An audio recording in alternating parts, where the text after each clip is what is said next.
Good afternoon, everyone. Welcome to M3 TV News, the stream that gives you the best news. This is your boy M3, and I'm having a nice, lovely interview with the best of the best, Alex from Everything is Anything. Heyo.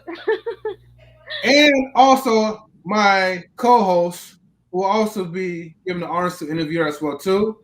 Let's go ahead and bring him in. None other than Mr.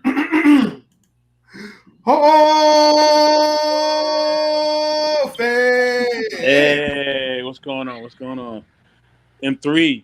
M3. Thank you so much for the intro, man. I truly appreciate it. Thanks for the love. Shout out to DJ Eddie King. Yes, DJ Eddie King, First Lady Tammy, the whole non relationship crew. Thank y'all so much. And yes, like and subscribe. DJ Eddie King is working very, very hard on creating some awesome music for all of y'all. Please follow his Instagram, please. Okay, like and subscribe. To our page and to his Instagram as well. So let's get it started. Alex, thank you so much for joining us. We really appreciate you. I love the fact that you are just, man, you're ferocious out there with the being a content creator. You got the Spotify thing going on. You got a lot of things going on. So let's get into it. Yeah, Well, let's get first the off, questions going. thank y'all so much for having me. I want to say that first. I want to express my gratitude. Thank y'all for choosing to even pick me on. This is crazy. Really cool. No, it's all good. Definitely. I believe in showing the love and respect, right, for the young and the elders, and giving their flowers and beer when it's needed while y'all still alive. So, without further ado, Alex, if y'all don't mind, please tell us about yourself. Such a broad question. Okay, my name is Alex Brown. My real name is Alexandria, but I just go by Alex. I am in college. I'm a senior this year. I recently literally just moved in yesterday to start my senior year. My what is it? What am I trying to? My major is journalism. I'm a part-time news anchor reporter at a radio station, and yeah, I have a podcast called Everything is Anything. Basically, that podcast, I talk about everything that young adults may go through. I like to talk about the art of relationships, whether that's with your significant other, your friend, family members, yourself, just anything that intimately comes out of those relationships that any trials or tribulations that may arise from those. Just trying to be relatable to maybe like a younger audience or even like a older audience to maybe give me perspective on something or something that they can relate to in their past life. Okay, that's what's up. All Thank right, and Kashim says, "Welcome, Alex. Congratulations and big ups." you. Thank you so much. Shout out to Kashim. Shout out to Kashim. Yes. No, then Mrs. M3. Also, Al from ATL. So he And says, "What to do, folks? What's that's watching? Also, what to do, folks? That's watching. Make sure to subscribe to Knowledge and Relationships. They are a great unit. Hey, thank you, bro. I definitely appreciate it. ATL, Uh, thank you, brother. We appreciate you, man. yes, but all eyes will definitely be on Miss Alex. And oh man, we have the blooming Ebony. She says, "Happy Aw, senior thank year. you. Thank you so much. Wishing you the best." Yeah, I'm ready to get Oh, it over with. you're getting so much love already. Look at more flowers. That Goodness. is, I'm gonna cry. You guys are so kind. Yeah, shout out to the Blooming Ebony. Yeah. Yes, yes. DJ Eddie Kane says to Alex, follow her on IG. Oh my Everything God. is anything podcast. I Yes, love yes. this dynamic already. Y'all are too kind. Man, yeah, y'all about to make me cry, man. And Yeah. I'm not even the one that's getting interviewed. 93. Nah, I know. But let's go on to the next question, man. Before we get some tears running. Talking about crying me a river. All right. So, what are some of your hobbies and interests? Hmm. That's actually a funny question that you asked me because I'm actually trying to figure that out myself. I'm only 21 years old, and so I have a lot to figure out about myself. Most of Mhm. I've been like an overachiever like my whole life, so most of like my whole life has been grounded in like achieving like the next award or something like that. I've never like taken the time to find out what really makes me happy. Mhm. Um, Really, I like to run. I like to hang out with my friends. I like to shop. And I like to read, mostly just the Bible and stuff, and spend time with God. Okay. Things that interest me are obviously like anything that has to involve with journalism. I'm really trying to get into politics, partially because I don't like politics. So like I'm trying to challenge myself and get more into it and educate myself more on that. But I Wow. really Okay. like arts and culture. At the radio station, I love covering events that are like going on in the community and stuff like that. So if there's like a new event or like just not recently, but over the summer, there was like this Black Business Week where a bunch of Black restaurants were celebrated and they got to be able to network with other restaurants. And I got to cover that, which was amazing. That was like the first time that I was like, okay, I want to do something that has to do with like arts and cultures and stuff that covers events that aren't being covered, like Black restaurants getting more recognition, like stuff like that, stuff that has meaning to the community. I really like doing stuff like that. That interests me. So, yeah. Yeah, that's good that you having the interest to give to the community, giving back to them.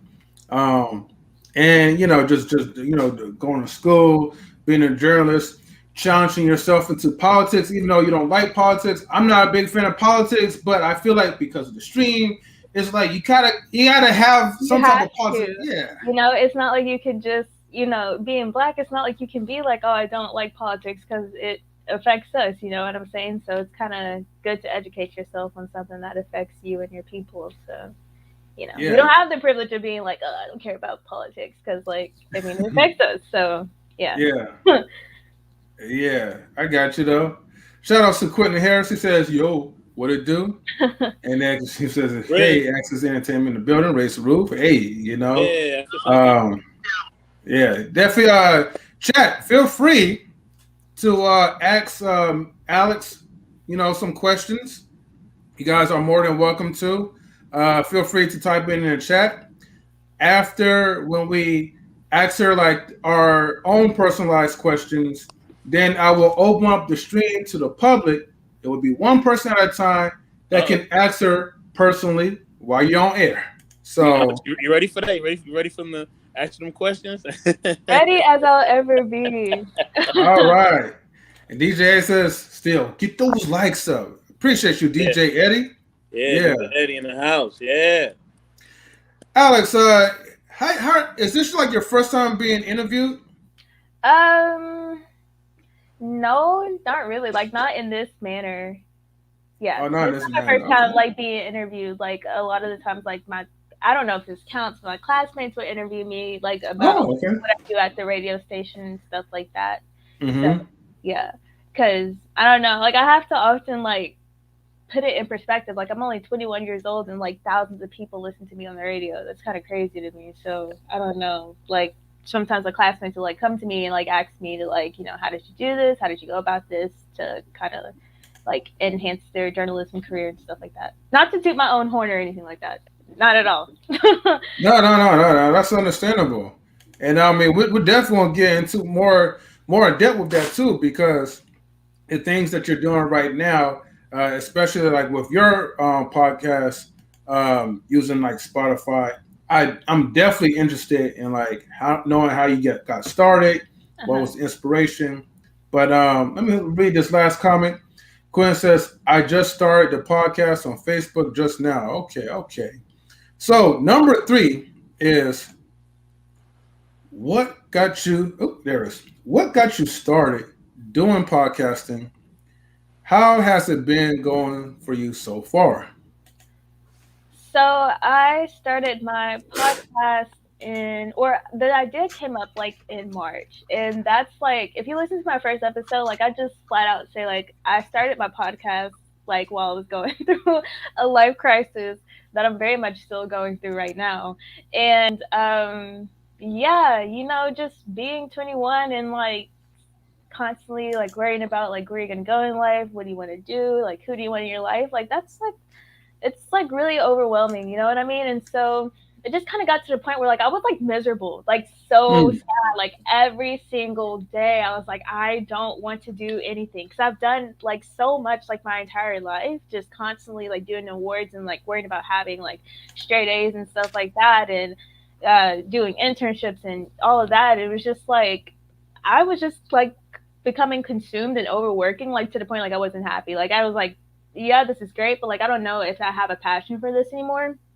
So I was just like kind of confused, like why am I going through this? Why do young adults go through this? Like I'm like really tired of this, and I just really wanted like a place to vent, kind of, and just kind of like talk to people. And I confided in my mom, who is like she's my hero. Like I confided in her, and I told her about how I was feeling, and she's like, Alex, like she validated my feelings, and she was like, you're not the only type of young adult to like keep on going through this, you know what I'm saying? And I was like, I mean, yeah, that's great, but like a lot of people around me aren't having this conversation. Like, why aren't more people talking about mhm, like how overwhelming it is trying to find yourself in your 20s or younger or even mhm. older? Like, even like, Yeah. my mom is like my mom is 50 and she's still trying to find herself. You know what I'm saying? So like, why aren't more people like talking about this? And so I just kind of thought like I just want to vent. I just want to rant. And so, Yeah. really, I just kind of was just thinking, just brainstorming. I was praying because I was tired of feeling that way. And like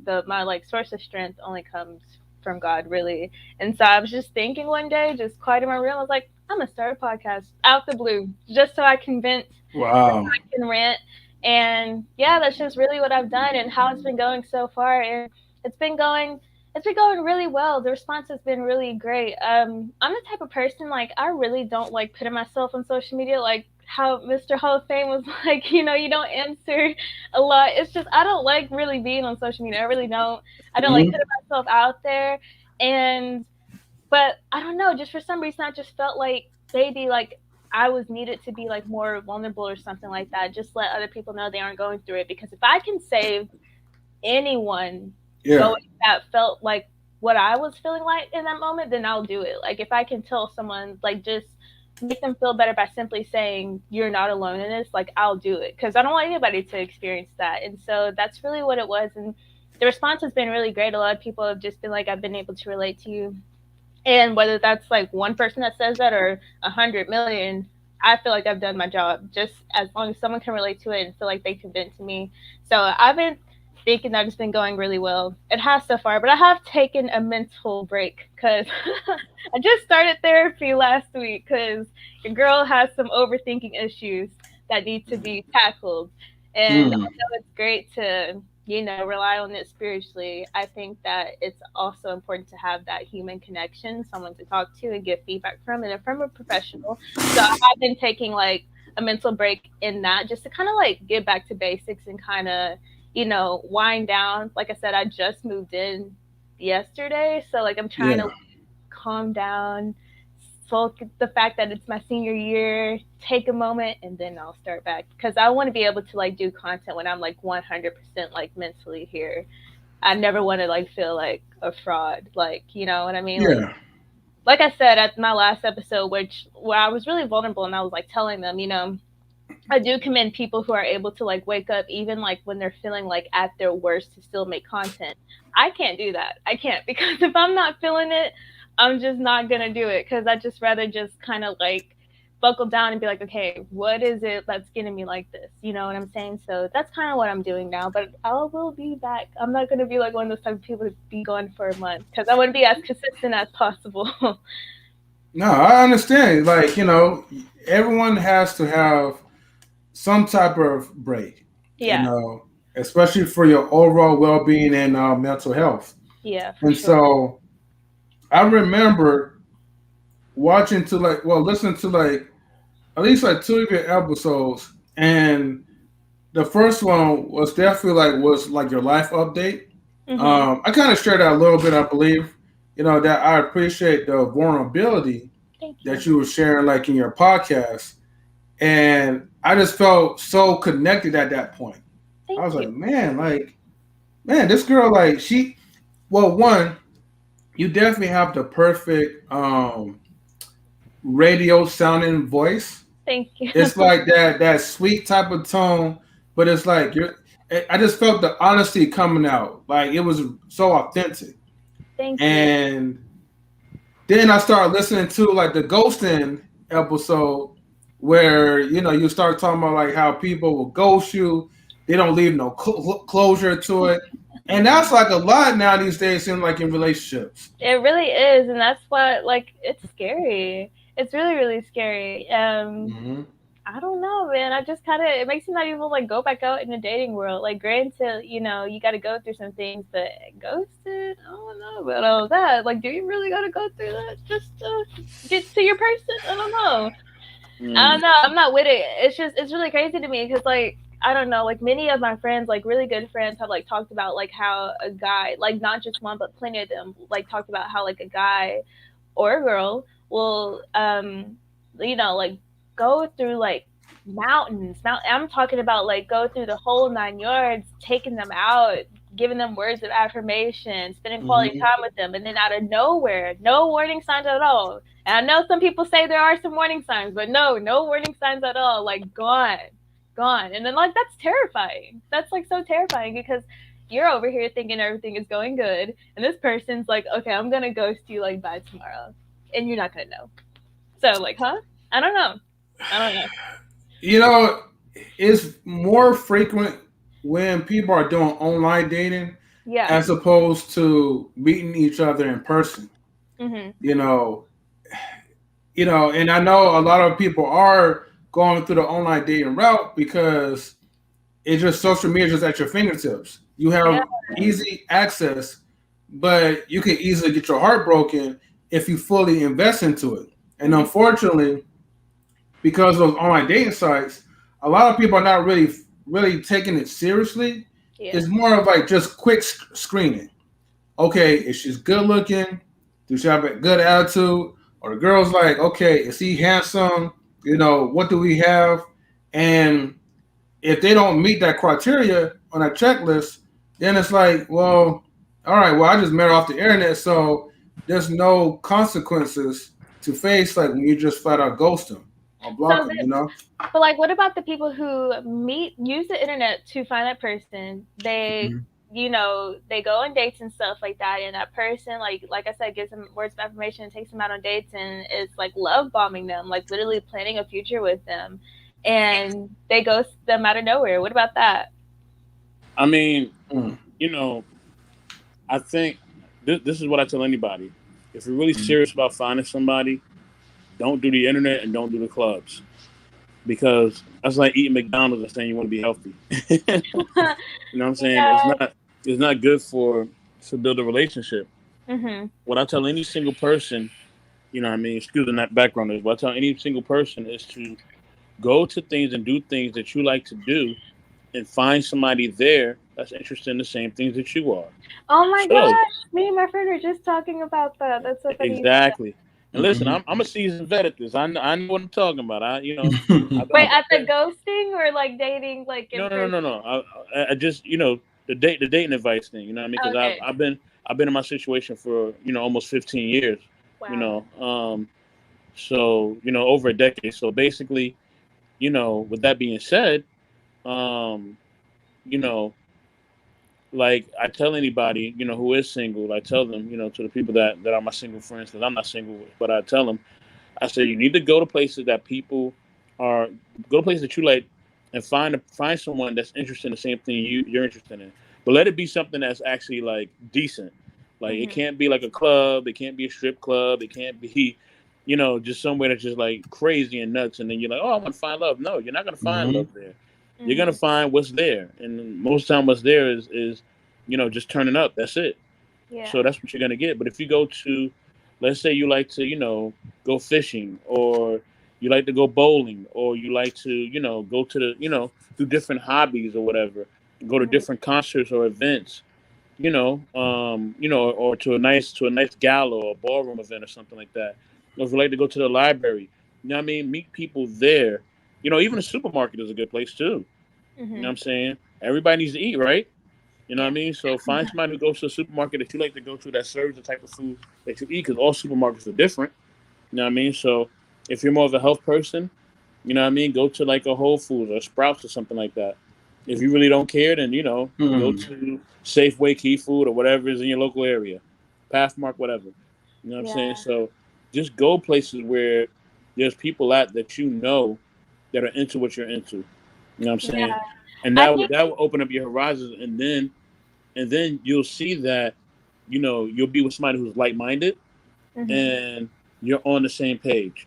That doesn't mean that you're going to get married. So people think that, oh, I'm gonna go to the bank and find that person. No, it don't work like that. You still have to build a friendship.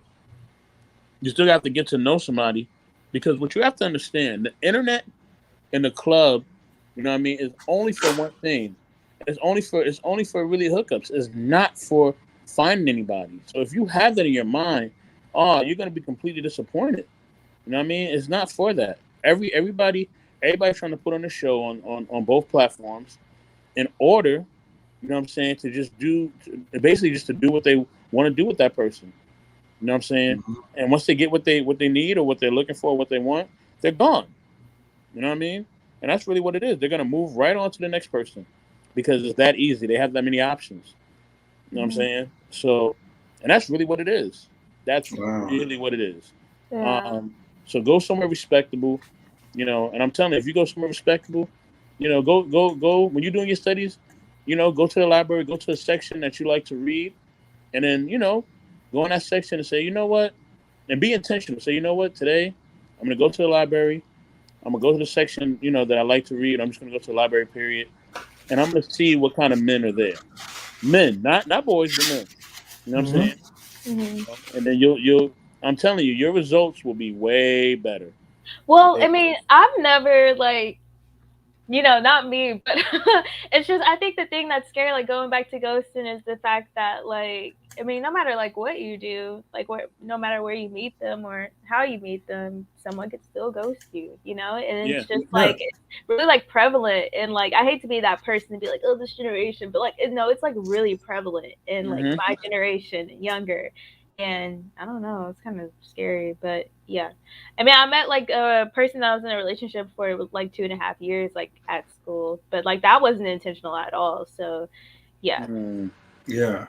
The Blooming Ebony says, try to show that you're welcoming too if you're going to try to meet people in person. Oh yeah. Yeah. Mm. I'm just I gonna do have a go question. ahead. Go ahead. Go ahead, M3. I'm sorry. No, I was going to just say like no matter like how hard that people would try, there's still going to be like a chance that you might get ghosts. One But just thousand. know that it's not you. You Yeah. know, as long as you put your heart into it and Mhm. you put yourself out there and you're yourself and you're not trying to be someone different, then it just consider it as to be like, okay, God's blessing to remove those type of people away from your life. Yeah, I agree. Because, like, I mean, no matter, even if it like was you, like a certain quality that they didn't like about you, that's not their fault that, or that's not your fault that they couldn't communicate something as small that, like, if you don't like someone or if you're not compatible with someone, like, I promise you, a person, or I mean, I don't want to generalize, but I could, like, if I had to bet my money on it, I bet a person would like that better than just ghosting them randomly. You know what I'm saying? So Hmm. yeah. Yeah. And then also I have two more comments. One said from Ebony. She says, "Smile and chat with someone in line or the person behind the counter to show men you're approachable." LL. I heard this advice not too long ago. Honestly, I think that if women do that a lot more, just have a small conversation, you know, or something. I feel like it will it will make it easier because most men are just so used to like women having a bad attitude, Oh my not god. wanting to approach them. Really? Yes, I, I mean, like, okay, like check this out, right? Like a lot of men, even in my own experience, right, is why men don't really approach women as they used to. It's Mm. because like they got rejected so many times, even though they're used to it. But sometimes men just they just get tired Yeah, that's because they look for understandable. yeah, they look for someone that's like friendly and like inspirational. And a lot of women they have that type of potential, but they feel like, well, if I just give them like the attitude or you know kind of like the stern type of look, then I'm gonna make them respect me and appreciate me. But that only just like repels the men away. Hmm. That's what a lot of men say. I'm just a messenger.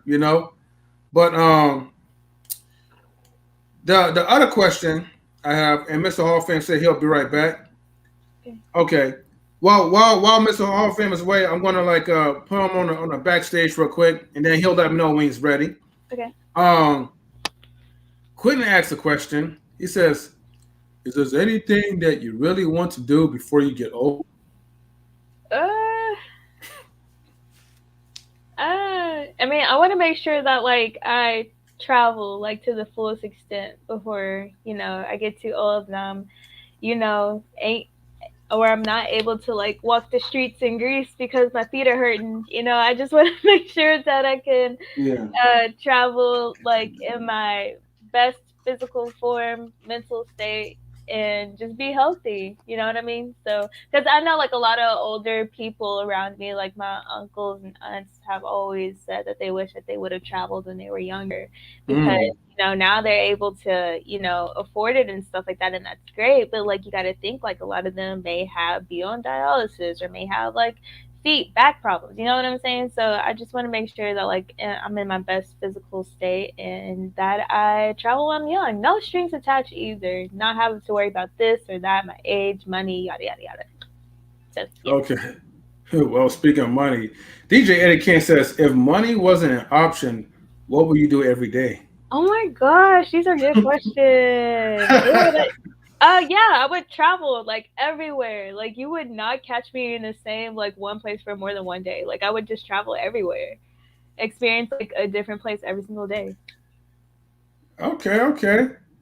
All right. Well, good questions, chat. Like, man, like No, yeah, that's a y'all really good engaged. question. I haven't even thought. Yeah, like I don't know if I can tell, but my goal in life is to really travel. And going back to like what interests me, another thing would be traveling. I love experiencing like different cultures and different settings, different people, just like Mhm. expanding like my palette and uh, opening myself to like different things.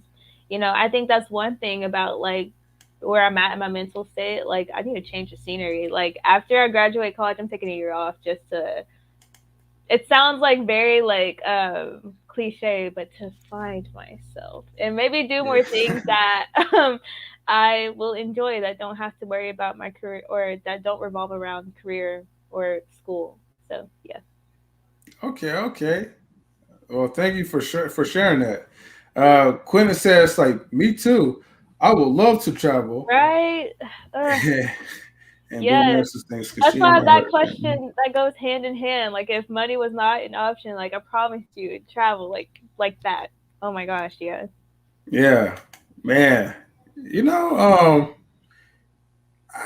I think I would be doing the same thing. Yeah. Like if money wasn't like a necessity, like something Mhm. that we really need so much, and if everything was just taken care of, which is why most people desire to have that financial freedom.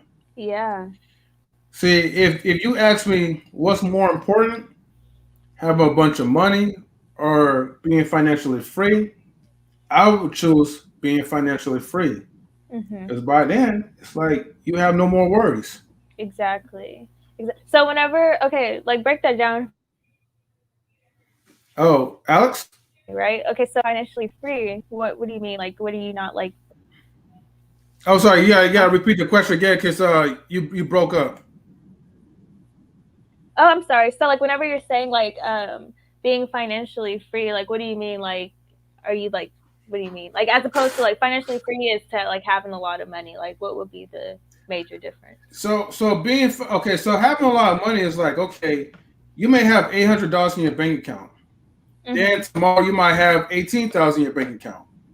Mhm. Now that's a lot of money for some people, but you could easily spend that and it would be gone like that. Like on But be things like that you may have to pay like bills and stuff like that or something like that. Oh, okay. yeah, but being financially free or as known as financially in what's called financially independent. Mhm. So you have residual that comes in. Well, I'll give an example. For people who own a business, they're always going to have money residual money income coming in consistently. The money comes, it pays all their bills, expenses, the business itself. Still leaves you room for money for you to spend and enjoy your life. Mm. So, but you never have to worry about running out of money at all, period. Okay. Okay, makes Yeah, sense. Yeah, financially free then for sure. yeah. Kashina says also group dates keep you safe and more likely to discover compatibility. Okay. Oh, Um, I've never gone on you, a group date before. I've always wanted to. you never had? No, my friends are like never. They never have a relationship when I do, and then when I don't, then they're like they have one. So it's never like at the same time. So It's pretty fun. I hope you get a chance to try it. I hope so too. I hope so too. It's hard out here. Oh man, these questions getting good. Hold that thought, DJ. Before I get to that question, let me read the comments real quick, and we'll get back to you. Quentin says, "Other than traveling, do you have any life goals?" Hold on, I wanted to get back to Quentin.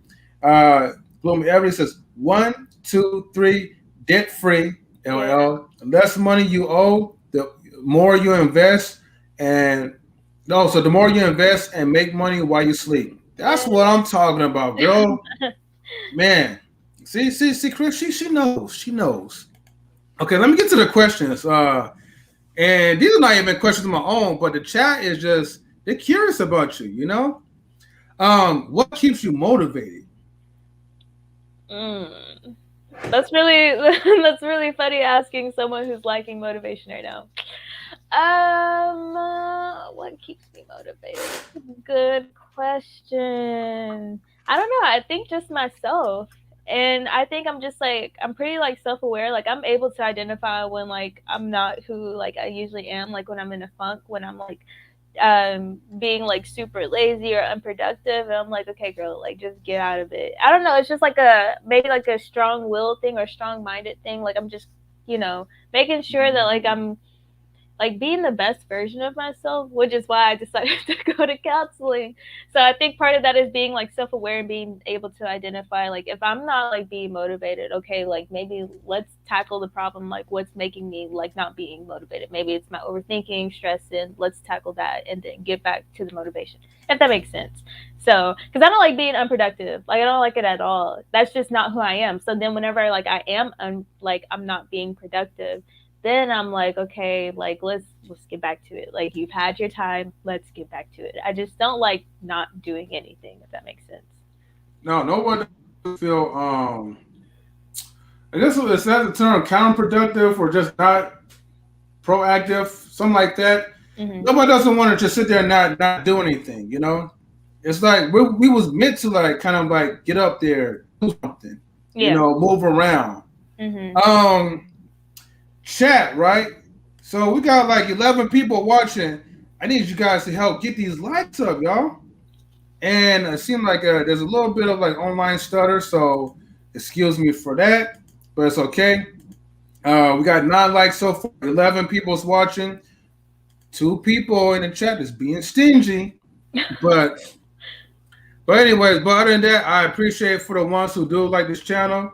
Definitely like it up. If you're new to the Knowledge Relationships live stream, please subscribe to my YouTube channel, and then also check out Alex's Everything is Anything podcast on Spotify. Hmm. Definitely give her a follow. Oh, not to cut you off, but that's another thing. Like now that I started Mhm. this podcast, I feel like I have a responsibility to the people who listen to me. So that's another thing that keeps me motivated. I don't like to keep them waiting or anything like that, and to be like inconsistent. So that's one thing that also keeps me motivated is them. They've helped me more than they know. Nice. Yeah, that's like the best motivation, you know. Yeah. Same thing like for me, like my motivation. Well, one first and foremost is my wife and my friends. You Mhm. know, they're my biggest like support. Even if I'm on live support, they're the ones that's gonna help revive me. And then the people in the chat and the people who I network with, that also keeps me motivated Yeah. because it's good to see like-minded people, people that's career oriented, have Mhm. different goals, and then just the chat. I feel like if we're able to kind of help people out, oh man, the chat is just blowing us up. All right, I'm gonna get to you guys, chat. I'm sorry, but see, like that's the motivation right there. Just being able to help somebody, you Yeah. know. Um, Gives you a sense of like responsibility or purpose. yeah. Quentin did ask, like, other than traveling, do you have any life goals? Just to be like genuinely happy with whatever like career I decide to choose. That's like the largest life goal. I feel like I never like want to wake up and be like, "Ugh, I have to go to work or I have to do this. I just want to be genuinely happy with whatever path of life that I choose to decide to go on, whether that's like a relationship or a partner or my career. I just literally, and of course, like like happiness isn't like a 24/7 emotion. Like you're not going to be happy all the time, but I do want to be secure in the decisions that I make when it comes to my life, such as like my career. Hmm. Okay. DJ Eddie asks, can you tell me about a time you had no idea what you are doing? Actually, that is it's a good question, but it's also part of our number 7 question. We're gonna have to hold that real quick. Okay, I was like, Um, I have an answer right now. Quentin says, I probably missed the answer, but what's your podcast about? Well, you're going to check the replay. Cornelia says, what made you get into journalism? That's a good question. Oh, I can't tell them what podcast is about. I thought you already did. Remember, like in the I beginning. can, but like, All right. All right. We'll let you say out to it again. okay, my Well, podcast. you better listen this time, boy. You My know. podcast is basically like about things that like young adults go through, the trials and tribulations that arise from like intimate relationships, such as like a romantic partner, yourself, friends, family, etc. Just things that people in general go through in life, like just complex things, tackling the confusion of life together. No age limit or restriction. Yeah. Okay. Okay. You heard that, Chris? All right. Oh man, hold on. Let me see. Oh, single friends hang out and enjoy platonic friendship, even if you're all just friends. Same number of guys and girls who have similar interests in events. You all plan 4 to 10 people activities. I think she's going back to like what she mentioned earlier about the group dates. Yeah. And Quentin finally heard you. He said, "That's dope." Thank Okay, you. good. Man, what else? Like. Let me see. Did you get to a part when Cornelia asked like what made you get into journalism? No, okay, so yeah, that's kind of like a long story. But just to kind of like dumb it down or like condense it or whatever like that. I always thought that I was gonna like do something that had to involve with like math or science because like growing up in a small town, they always taught us like graduate high school, go into college and get a job Mm-hmm. in STEM because that's where all the money is at. And really, it was just like such a narrow way of thinking. But like, of course, I adapted that. And then I took my first like science class. It was biology, and I actually like it was I hated it so much. I was like, I hate science. I hate math. And, I told my mom and I was, because I had declared biology like as a major. And I told my mom and she was like, well, if you hate science and math, I think that's going to be a problem. Maybe you should look into other careers. And so I've always been good at like writing and reading that aspect of it.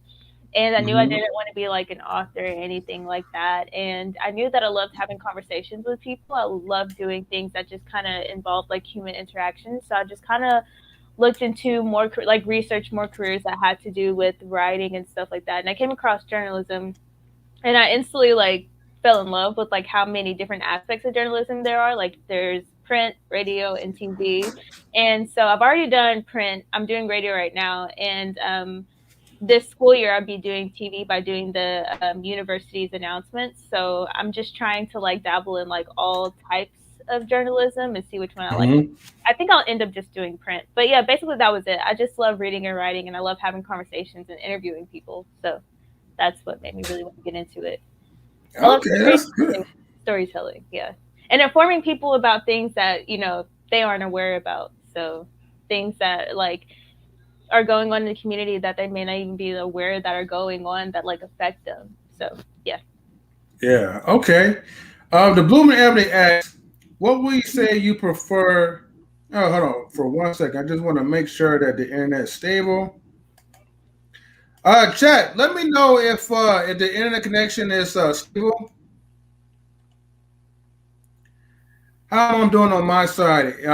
Is everything good? Are you talking to me or I'm sorry? sorry. Yeah, I'm sorry, Alex. Yeah, I'm sorry. I went to the chat and then now I'm asking you like, is everything good on your end?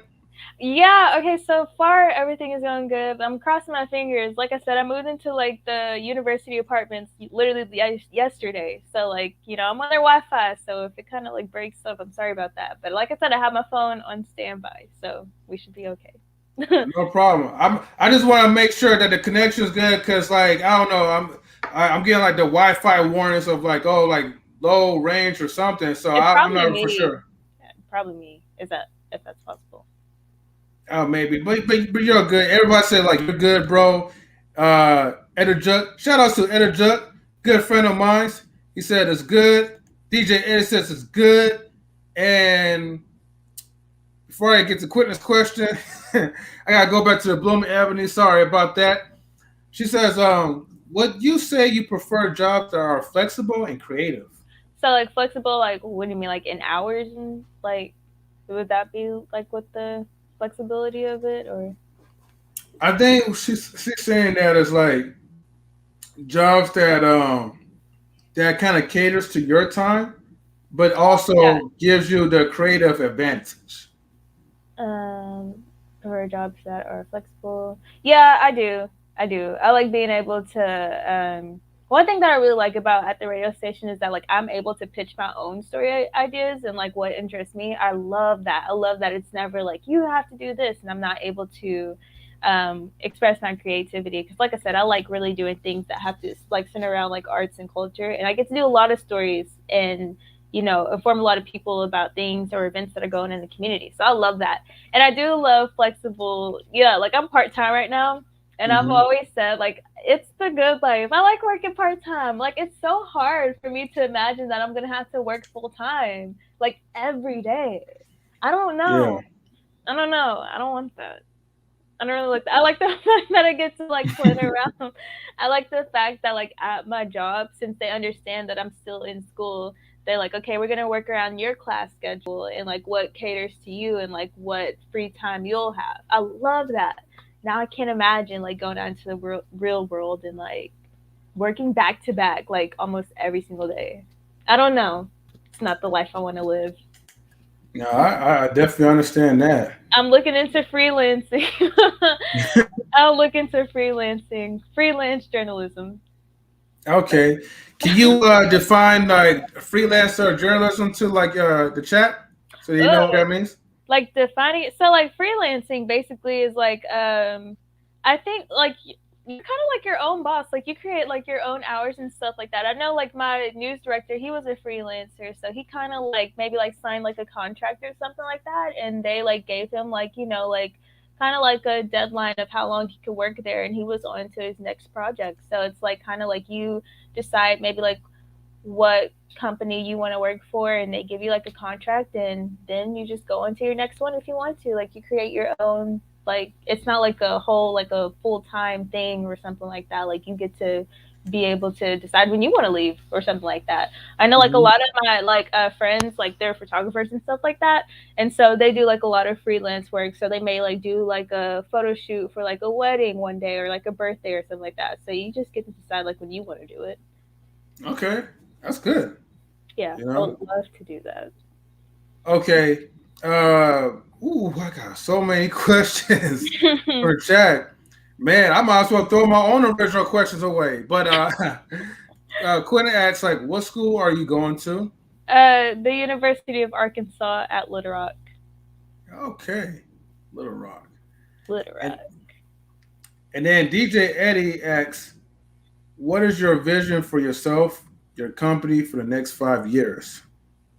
The vision that I have for myself is to be someone who is more assertive, or someone who's like more aware of themselves, if that makes sense. Like I'm always like a advocate for being self-aware. Just someone who like I've drowned myself in like being an overachiever. So I want to like find things that generally like interest me. So in 5 years I would love to just be more aware of like what makes me happy, what I want to do and stuff like that, if that makes sense. Yeah. Yeah, I don't have like a lot of like life answers, y'all. Like I'm going through right now. Like I'm going through the ringer. Like right now. Like some of the things y'all have already experienced, I'm going through them. So yeah. Yeah. No, I hear you on that one. And you said you're 21 currently? Yeah. Okay. Come on, chat. You know, she's young, man. You know, you're asking like, man, like No, but life I love these questions. questions. They're having me think like, what do I want for myself? And it's like the cheesy answer. I just want to be like happy with what I'm doing, and to really like just find out like what makes me happy outside of like school. Because like think about it, like I've been in school my whole entire life, been working my whole Yeah. entire life. Like I haven't been able to find out, okay, what do I like outside of this? So in 5 years, I would love to do that, which is why I'm taking a year off. Okay. Nice, nice. The other question is, he says, have you ever thought about having your own news podcast company? I have thought about that. I have thought about like, my podcast being like my like sole like career and stuff like that. Like how like there's like a bunch of other like podcast companies, like one is like Barstool, and then there's like a bunch of podcast companies. I would love to do something like that. I really do like podcasting. So I would love to make that a full-time job. That'd be really dope. Okay, okay, nice. So let me ask you the number four question, right? Mhm. Um, so number four is, in what ways have you made a positive impact with those around you? Um I think like before I really like didn't really like know what I did, but I think like whenever I did this podcast and I had a lot of people reaching out to me saying that they were going through the same things, and like thank you for being vulnerable and just being like a safe space to vent to. That's like the most like positive thing I've ever received. Like someone being able to relate to me at like my own expense and stuff like that. Like that's just really positive for someone to make someone feel like they're not alone in something. Because there's been plenty of times like we've all thought that we were in alone in like situations that we thought we would never get out of, and so for Hmm. me to be able to just be vulnerable and put it out on the internet for like a lot of people to listen to, and them to just to respond with like, you've really helped me, like I'm going through the same thing. And like someone even thought that, or someone even said that, I'm thinking about going to therapy too. Like, like, I don't know, that's like really really cool, just to kind of like show people that they're not alone, and just like maybe like offer them like a broader perspective on other things, just be like a listening ear. Like I'm like someone who, I hate when people invalidate your feelings. So the last thing that I want to do Yeah. when someone like talks to me is like, I just want to let them know like what you're going through is valid. Like you're okay. You're not the only person to go through it. So if I could just make someone see that like, what they're going through, a lot of people are going through, and you'll get through it, then yeah, that's like the biggest positive impact that I've had, I feel like. Oh, okay. Yeah. And this is why like I love listening to like your podcast, because I feel that positive energy. It was, I can't remember. It was another episode Hmm. where you was kind of like reading off questions, and then it was like these like young girls or young people that was having issues like with their parents. Oh yeah, that was Mm-hmm. whenever I read the Reddit stories. Mm-hmm. Yeah, so a bunch of people were like sending in like these forums like about different things that they're going through like in relationships, because like in my podcast I really want to like analyze, the trials and tribulations that, you go through in relationships. And so what I did, it was I took some stories from Reddit, and a bunch of people sent like stuff in, of course, like in a forum that I was subscribed to, and that's where I got that from. And that was just like my whole episode, which I'm gonna do more on those. I really really like those. Yeah. Those are really interesting. Yeah, it was too, because I feel like, you know like from what you read and then the advice that you gave, I feel like people who listen to that will definitely find great comfort into it. Oh, thank It's you. like it's like giving out solutions. You give out a lot of positive, soft tone type of solutions. I like that. Thank you. And like that's really what I'm trying to do, is like maybe not even like necessarily like give a solution. If I can like be a person just to validate someone's feelings, and like I'm so here for that, because like I've like gone through like a lot of like relationships in my life when they like made me feel like I was like crazy for like almost like gaslighting in a way. So like even if I Mhm. don't even have like an, when people like send in questions or something, even if I don't have an answer to what they're going through, like the least you could do is be like, it's okay for you to feel this way, or I'm sorry you're going through this. Like it doesn't even have to be like that's why I did an episode on toxic positivity, because I hate toxic positivity. I hate it so much. Like you could literally like get ran over Mm. by a truck and be paralyzed down, and someone's gonna be like, oh, but it was your time, and there was a time and place for everything. Like no, like it don't even take all that. It could just simply just be like, I'm sorry you're going through this. What you're going through is rough. Just validate their feelings. So that's all I just really want to do, is just like let someone know like it's okay what you're going through, and it's okay for you to feel this way. Yeah, good sharing. And bringing back Mr. Hall fame. Yeah. Okay, Alex, I do have a question for you. Uh-huh. And let me know if you covered this already, and if you did, it's fine. But my Okay. question was, you said that you were having pressure, just adopting to college and just trying to pursue your career and do things of that nature, if I'm not mistaken. Was any of your family, did they ever pursue college, or any of them educators? And basically, did you feel pressure to your family to pursue education, or No, was it something that you wanted to do? it was something that I wanted to do. Like not at all. I felt that pressure at all. And it's crazy because I think about like why am I like this? Like where in the world did I get the idea that like I had to do this and this and that? And maybe that's just like I'm a really like type A person. Like I follow the rules of the book and everything. So I think like maybe like growing up in high school and a lot of like, your teachers saying like to go to college and stuff like that. It's just kind of like a thing that like I adapt, if that makes sense. And so Okay. I don't regret my decision at all. I don't regret it at all, because like if I didn't go to college, I wouldn't have the same opportunities that I have, which is like going or being able to be a news anchor and a reporter at 21 years old. And like, I mean, if I didn't go to college, Wow. I wouldn't have that Yeah. experience. I wouldn't even met some of the people that I've met today. I wouldn't have gone through some of the experiences that I'm going through, good and bad. Bad right now, but like I'll be grateful for it like in a couple of years. But like if I didn't go to college, I wouldn't be experiencing what I'm experiencing. And so I never really questioned whether I was going to go to college or not. I just kind of knew like maybe that was the path designed for me, and I guess that's just from my relationship with God. But my parents never, I mean, never like pressured me. My mom is like a strong advocate of I just want my baby to be okay. Like when she saw us going through my junior year, she's like, if we need to pull you out of school, we're gonna pull you out of school. But I just kind of, I Hmm. don't know, just thought that maybe I've just always kind of felt like it was just like in my path to go to it. And I don't know, you just, I feel like you know as a person, like you know who you are, you know if college is made for you or not. And if it's not made for you, then that's more than okay. But I'm those type of people where I felt like it was made for me, if that makes sense. Like I was supposed to go here. Hmm. Got you, got you. Who is your favorite news anchor? My favorite news anchor, I really like um I really like Donna Terrell. She's a local news anchor here in Little Rock, and she's a black news anchor. She wears her natural hair, which is super inspirational to me, especially since she works at Fox News. So I just like the way that she story tells, and I like the way that she reports. I like the way that she delivers the news.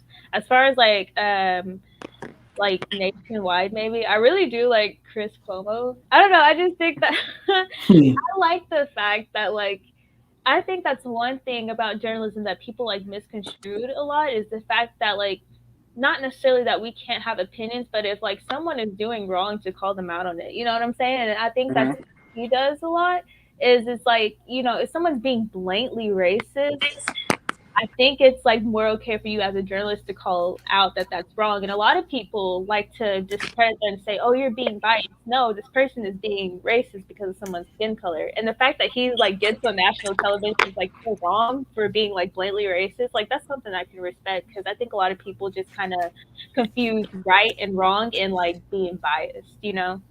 Hmm. Hmm. Wow. Okay. Okay. Um. Well. Oh, did you have any more questions, Mr. Harvey? Um, no, that's all. That was the only questions that I had so far. Um, so yeah, we can move on to the next question. I'm here. Okay. Okay. I want to talk more about your podcast a little bit, Alex. Um.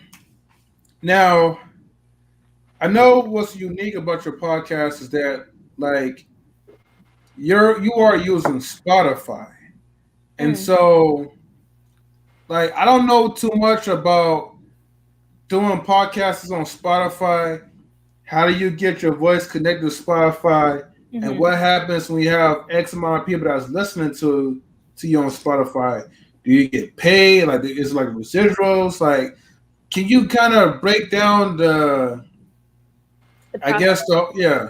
Okay, so what I do is first I get my little microphone that I don't have with me. It's actually back at home, but I get my microphone and I use a Adobe Creative Cloud, and so I use Mm, Adobe Audition specifically just to record audio, and I edit that, create like the WAV file, and then I use this website called Anchor. Now, Anchor makes everything like so easy for you. Like it sets it all up for you. All you have to do is literally like it'll like guide you on everything. You can upload your cover mm, art, you can upload the description of your podcast, and then you can upload new episodes. So how you upload new episodes is you literally just take the WAV file from whatever editing audio software that you use from your mm, computer, drag it to Anchor, and they'll go ahead and like allow you to include the description of what that episode is, and then mm, all you have to do is click submit episode, and it literally sends it out to the major streaming platforms for you. Like you don't have to do any of it. Like you don't have to go to Spotify manually and like put it in there, or Apple Podcasts. Like all you have to do is just do it through Anchor, and they'll just mm, distribute it out for you. Like it's so simple. And then as far as like getting money from it. So one thing about Anchor that sets it apart from other websites that distribute your podcasts out is that the fact that Anchor can give you sponsorships no matter how low your audience is. And that's another mm, thing with your audience. Anchor tells you like how many people. They tell you like all the analytics of it. They tell you how many people listen to it, the cutoff time for when people listen to it. Like it does all of that for you. Like the demographics, it tells all of that for you. And so Okay. also with the sponsorships, just starting out, you'll already have a sponsorship that's from Anchor. So basically, they'll give you a sponsorship saying like what Anchor is, what it does, just to get the word out about Anchor because obviously it's their website. So that's Yeah. they want to get the word out. Mm-hmm. So I think it's 0.30 CPM per listen, and I'm not like too like skilled on like how that works. Basically, that's low, and so you have to Mm-hmm. have like a lot of listens to like make like bank off of it. But some is better than nothing. So Mm-hmm. all you have to do is just put that sponsorship. You pre-record. They'll tell you like what to say. You pre-record it, put it at the beginning of every episode, and then they do the CPM or they give you like how many people like listen to it or whatever like that, and then you get money off of that from the CPM. Cost per, I don't know what the M stands for, but yeah, basically yeah, that's it. Okay. Okay. Well, thank you for just breaking it Cool. down in details. Yeah. Because I mean, who knows? Maybe we might try to do something like that in the Y'all future. should, for sure. It's super, super simple. And I'm not like I don't like technology. I know like that's so backwards, especially for this day and age and the career that I'm in. Mm-hmm. But I hate technology. I hate how complex it can be. This makes it so, so, so simple. Like I promise you, like it's nothing. It's nothing at all. Okay. Guys, did you see the comment? Thank you for sharing about normalizing counseling to help you navigate the overthinking. Of course. Of And course. Okay, I That's have then, another question. I got another question. mm-hmm. Now, since you're from Little Rock, home of Scottie Pippen, are you into sports? I'm not against it, but I'll never like. I like basketball. I know that doesn't like seem like it, but I used to play basketball in high school, and I do like sports. I like watching basketball and stuff like that. But I'm not a huge sports fan. But if someone were to ever like, let's watch a game, like I won't turn it down. Type deal. Cool, cool. Okay. So, are you good at like dribbling the ball and all that? Like, were you? I was. I may have Okay. lost my touch. I think she's just being modest. Yeah, She you probably probably still have being like a modest. three Yeah. point. Yeah, she got I a 3 point like wasn't. Stefan. No, definitely not. Because my overthinking would literally ruin all of it for me. My overthinking would ruin. That's why I quit track too, because of my overthinking. Y'all, it's been like since the beginning of like birth, I've been overthinking. Like I kid you not. Like I remember like at like my first track meet, like I did so well, like 100-meter dash, came in Mm-hmm. second place, no training whatsoever, just running how I ran. And I'll never forget. My coach was like, I realize whenever you run, like you don't move your arms. And then that's all he needed to say for my brain to turn on and be like, use your arms, use your arms. So while I'm running, I'm thinking about using my arms and making sure my feet are going, and it just blew it all, man. So Oh yeah, man, you yeah. had the Naruto type of run probably. I mean, but it got me somewhere. I got second place, but then all he had Mm-hmm. to say was like something about it, and then instantly my brain was like overthinking, overthinking, and ruined it all for Hmm. me. Ruined it all. That's how our brain works. Let's try to dissect the overthinking part because I know in the beginning you said you had to, and correct me if I'm wrong, but I think part of you going to therapy was because of the overthinking mentality, right? Yeah. And then I know you mentioned about um you done like okay, like well maybe you probably didn't say in that term, but I'm gonna paraphrase, but more like being like an overachiever Yeah. No, and you're the right. stress of it. So does the overthinking part ties into your past of wanting to be an overachiever? Yeah. I don't Okay. know, man. It's so weird because my mom like always explains it to me. She always says, you've been overthinking since you were little. And I don't know why I'm like that. I think maybe that's just like the way that God like maybe like function me, maybe not to like overthink to this extent, but maybe this is just the type of person that I am, like maybe like an analytical person, like just a type A person. Maybe I took it overboard because I do have a tendency to take things overboard, go a little extreme.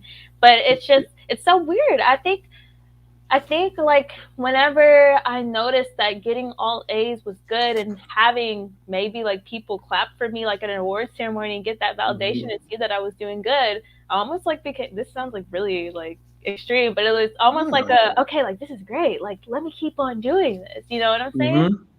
I don't know. And then like since then I've just been like that. And then it's just kind of gotten to the point where I've become like numb to it. It's crazy because it's like I've done some like pretty great achievements like in my college career, but then like my mom, she'll like congratulate me and be like, how do you feel about it? And I'll just kind of be like, now, because it's like now I realize like that like doesn't make me happy. Like these like achievements and stuff and these awards, like these are no longer making me happy. Like I need to find something else that's making me happy, because I can, my like personality cannot be an overachiever or being someone who's winning awards. Like that can't be my personality anymore because that's not making me happy. So it's like, yeah, that's why I'm going to counseling. She was like, we're gonna challenge, like we're gonna challenge those thoughts, and I'm really looking forward to it. I started my first session last week, so I'm really like, I'm really excited to see how I can challenge it and to just not let it, because it's like starting to like, starting to go into like my relationships with people, like putting my overthinking and my stressing on them. Like, what if you're doing this to me, or what if they're doing this behind my back? And it's just like, calm down, like calm down. So I'm like really excited to learn how to do that and tackle that. Yeah. Okay. And when you mention relationships, like, okay, like you talking about like general, general relationships or like dating relationships, like have that been My ex-boyfriend. Yeah. Oh, okay. We'll get somewhere. All right. Before let me know if it's starting to get a little too uncomfortable. I just like to kind of dig deep and just ask questions and like to Of course. get to know you. And we won't say this anyways. It's quick okay. question, Alex. Quick question. With the overthinking, do you sometimes get like are you quick tempered in your overthinking, or do you just kind of like shut down? I'm quick tempered and I'm very impulsive. Very impulsive. So like if I think like you're doing like, I don't know how to like, okay, so like the way that my brain works, right? So my ex-boyfriend used to text me like every morning, good morning, baby, with the red heart. So then one day he didn't do that. And my brain was, why didn't you say baby? He just said good morning with the red heart, and it wasn't baby. And I was like, well, why did you put the baby? So instantly I was like, why didn't you do this? And then like very impulsive. So it's not to like sit down on it. It's like, why did you do this? Like right then and there. Like at this time stamp, why did you do this? Yeah, I need to, yeah. I wasn't the only problem though. I know it may sound like a little crazy. I wasn't the only problem, but that was on my end of the issue. Okay. Let me read the chat real quick because a lot of people was talking. We might let's see. Quinn says, "Do you study? Let's see. Do you study the way news anchors talk and the way they ask questions?" Okay. Because we already read that part. And she says, Anchor sounds like a very useful tool. The Bloom area says, I can relate with that. Overthinking is hard to get through. Lionel Burns, shout out to Lionel Burns. He says, so true. Quentin says, my wife tells me that I overthink all the time. Listen to her. Icon, brain with the eyes, emoji. All right. And then I think this is a very important one because DJ A says if you could go back in the past and change one decision, what would it be?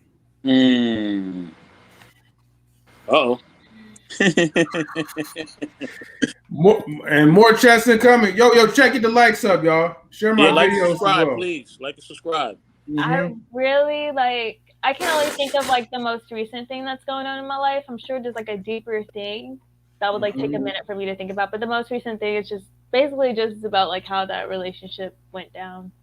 I would just change the way that I like went about things and the way that like I was so like manic on certain things, like how I thought things should be. Because I'm the type of person like I'm a very like loyal person, like hardcore loyal person, and like just I put a lot of my expectations, what I would do to people, on other people, including my ex boyfriend, and just kind of like a just almost like kind of like trying to seem like I was like trying to mold him into like a person and stuff like that, when really like who he was already was like a great person, and it was like me trying to like change it. So just kind of like just understanding that not everyone is like you, and that's like more than okay. If anything, that's better, because not everyone is just going to be like you. So just me kind of like understanding, like just kind of getting out of like my ways, like how I've always grown up. But it was like my first relationship too, right? So like I kind of like I thought your girl thought she was good before she came in. Thought I was gonna be the best partner. Thought it was gonna be great. Then I came into it and I was like, oh, I need to work on this. So yeah. Okay. With that being said, do you in a relationship, do you like to control the man? You know what I mean? Be honest. Well, I'm I'm a control like freak in general. So like of course I like to control the way that like people are. So wow. Okay. Which is why we're bringing it back. Which is why we're going to counseling to figure it out. That's good. That's good. That's good. You know, you know, one question that I would like to ask before I read Ebony's comment. So what inspired you? Okay, like here's the thing. What brought awareness and attention that led you to make the decision to reflect on yourself and go to counseling? Well, hopefully that makes sense. Okay, so what led me to reflect on myself was the fact that like I was like about to lose a really pretty important person in my life because I couldn't like take the time to reflect like what I needed to change. Like I thought that like I would do like something like very small, like tweak it and then be like, okay, we're good. But really it's like a whole thing, like years that I'm gonna have to unlearn, like the overthinking and the nitpicking and being a control freak and stuff like that. And so that's when I realized, okay, girl, do some self-reflection. You're gonna need to like, because you're about to lose this person in your life permanently. Like we still talk and stuff like that. But he was like, well, I was like, I'm going to lose this person if I don't change some of the qualities about me that I've thought were okay for me to be like and thought that they were contributing to me being successful, and really it's like it's gonna like damage some of my relationships. And what made me want to go to counseling, I've always been interested in counseling. I've always thought my best friend is pursuing psychology, and I've always thought it was so interesting that a person can want to like sit down and like study the way the brain works. And like there was once upon a time I thought I was going to be a psychologist, but I've always thought that it was really interesting how people can take the time to really learn the way that the human brain works to help others. So I've always like been like pro counseling, pro like psychology. But then what really pushed me to it is my mom came in one day. She's like, Alex, me and your dad are worried about you. She was like, oh, okay. You need to see a counselor. I'm like, I think you're right. So, yeah. That was really kind of it. When my dad, who's such an easygoing person, like type B to a T, whenever he was like, yeah, I'm kind of noticing that you're like getting in these like moods, like where you really like dwell in your overthinking. And when my dad like notices stuff like that, I'm like, okay, I need to get like something under control then if my dad notices it. So yeah. okay.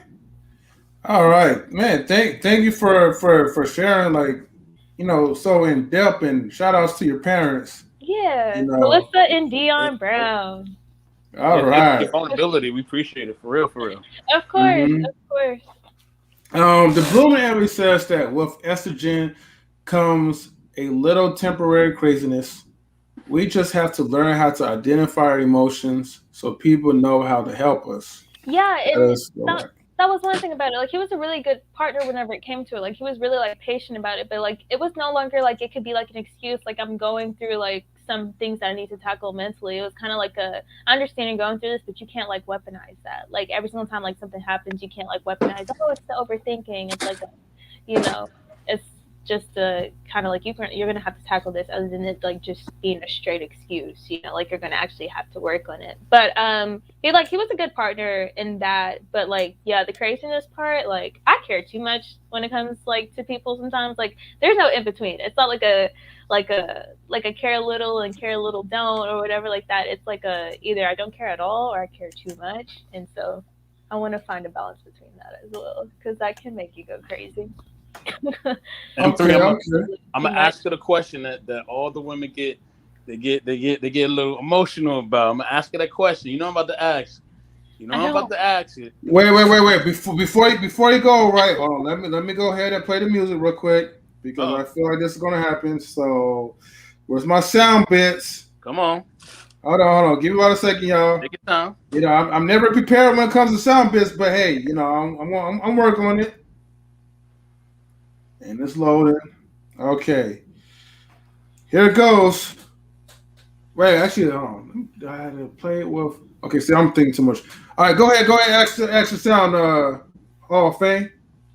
Okay, I'm gonna ask it. All what right. do you think about when they say a woman needs to be submissive to a man? What do you think about that?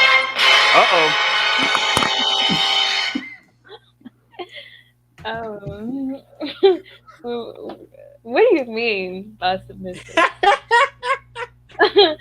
Identify what you mean by submissive.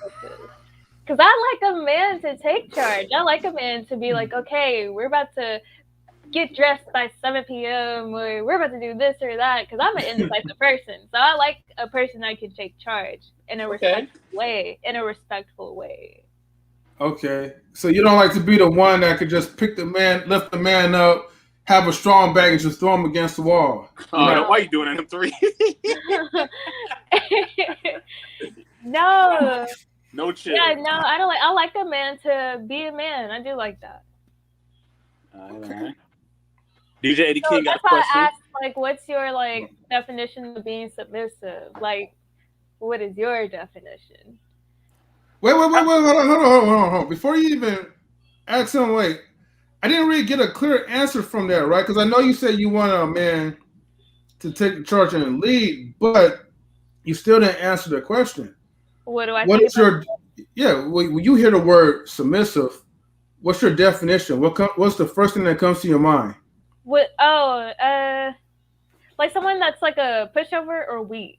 But I know that's not what some people mean. That's why I asked him what's his definition of being submissive is. Because if we're being honest, first thing that comes to my mind when someone says submissive is someone being like a pushover or someone that's weak. That's the first thing that comes to my mind. But I know in certain circumstances, some people don't mean submissive in that way. So they don't mean in that type of way, but you feel it relates to being weak. So I had to ask you, why do you feel that way? I don't. Yeah, I know you try to dodge the question and duking on them, but nah. No, that's the first. Okay, I think maybe that's because that's maybe how they created it in society, with the whole, or maybe on social media, the whole being submissive to a man, because people have different definitions of it. But that's the first thing that comes to my mind. But I don't think that that's what being submissive means, if that makes sense. If we're talking about in a relationship, my definition of in a romantic relationship, someone being submissive is someone, what is it? Maybe someone allowing them to, I don't know. Okay, no. Let's backtrack. Okay, so whenever, what was y'all's guys' definition of? Alex, it's okay. It's okay, Alex. It's okay. You want to go first? I have to. Let me go ahead and say this. Go ahead, sir. So my definition of submissive, right? Mm-hmm. It just means cooperation. So everything. Yeah, I mean, pretty much. All you have to do is just be cooperative. As simple as that. I remember there was a pastor in the church that read a book about being submissive and told me I need to submit to him. Now, even though at that time I did not agree to that because I'm like, I'm not submitting to no dude at all, period. But however, the true art of submission is like when you're surrendering and you're just being surrendering and just being cooperative. I don't. It takes trust Okay. and your partner or the people around you, and that's pretty much it. Now, maybe Mr. Hall of Fame have a different answer to that, but that's my answer of being submissive. See, that's why I asked. Now we're getting somewhere. Mm-hmm. Okay, so submission basically means, you know what I'm saying, that you are basically, you know, you're submitting to your partner in reverence of God. You know what I'm saying? And you're doing that, you know what I mean, because you wanna serve God, so you're submissive to them. You know, as long as they're doing the things that are honorable and that basically build you up as well. If they're not acting honorable, then yeah, you should say something. You should say, hey, I want to follow your lead. I want to follow where you're leading me, but where I feel like you're leading me is not a good place. Definitely be honest in your role. But when a woman is submissive, she's able to completely be in her femininity. She's able to completely experience her femininity, be in her estrogen. You know what I mean? Her estrogen is at a good place. You know what I mean? She's able to basically be a woman and not have to basically take the lead and be a man. Because no woman wants to do that. No woman wants to be a man. They don't want to take over. They don't want you. They don't want to basically be your mother. You know what I mean? They want you to say, hey, listen, this is our house. These are the things that's going to happen in our house. This is how we're going to work things out. You know what I mean? I'm going to make sure the finances are this way. I'm going to make sure we live here. I know what you need and what you want. You know what I'm saying? I'm able to do what you want and need, but understand that everything is a process. You know what I'm saying? And right now we're at this level. Because most men, they're afraid to tell their woman, okay, you want to drink, champagne that costs $50 a glass, but right now we can only do champagne that's $20 a glass. We can't do the 50 right now, baby. We can't. We're gonna have to work that up, together. Mm-hmm. You know what I mean? They're so afraid to do that because they feel like she's gonna leave. If she leaves, then she's not the right one for you. You know what I mean? Because she's not a part of your program. You know what I mean? I agree with your definition. Okay, see, like if in that definition, in that light, then like I wouldn't mind at all being submissive to a man or whatever like that, because as long as like I'm able to still be a woman, and I think that's where like there may be like some people that misconstrued it. Like you can still be like a woman and be like independent and strong and stuff like that. Like no one's saying to strip you of that, of you being like independent and being your own person. Like you can still do that, but also still have a man to take the lead. And I like a man to take charge. I don't want to be the person to dictate everything, to be let's do this, let's do that. Like I want someone to show that interest and someone to be like, we can have finances this way. This is the life that we want to live together. But like M3 said, like, but in cooperation and being joint together, if that makes sense. But I have no issue a man being a man as long as it's in a respectful way, like you said. Yeah. Exactly. Overall, like, I want to give you some game real quick. Hey. This is how you could kind of tell from an insecure man to a man who is fairly secure with himself. And I'm for sure, like, Bloom and Ebony would probably agree to this, and many other women on this chat. An insecure man is the one who is very controlling. So those are the ones who will take that term of submission and try to use that to your weakness, to their advantage, basically. See, insecure men, because they're afraid of, they don't look at themselves as the prize. They will do whatever it takes to lock the woman down, even if they cheat on a woman. they don't want nobody else to have them, and so they'll make these rules up, you know, to make you feel like you're more of a slave rather than a life partner. A man who is secure with his own mindset, with his own ability to lead, all he does is play as a coach. He assigns um, opportunity, and he also assigns different roles. Hmm. So a woman's role, that makes her the most feminine is her being the helper to the man. Period. When you're able to contribute your skills, your abilities to help the man that where in areas where he's lacking in, it's almost like you're like the advice giver. Sometimes like men will ask their wives or significant others like for advice before taking the action. Because we're all about conquering and getting things done. But sometimes we need that soft, gentle advice from the woman to kind of help us to like kind of reconsider things. Hmm. And I feel like when women understand their role, that's what helps them to bring the table into the relationships. Same thing for a man as well too. Bring that security and that trust. Hopefully that makes sense. It does make sense, but can a woman bring security and trust as well? Yeah, I mean, in retrospects, like I would say, I would say, yeah, it would be a different type of security. It would be like the security, whereas like the man would know that the woman has his back Hmm. whenever he's at his low. Yeah. Okay.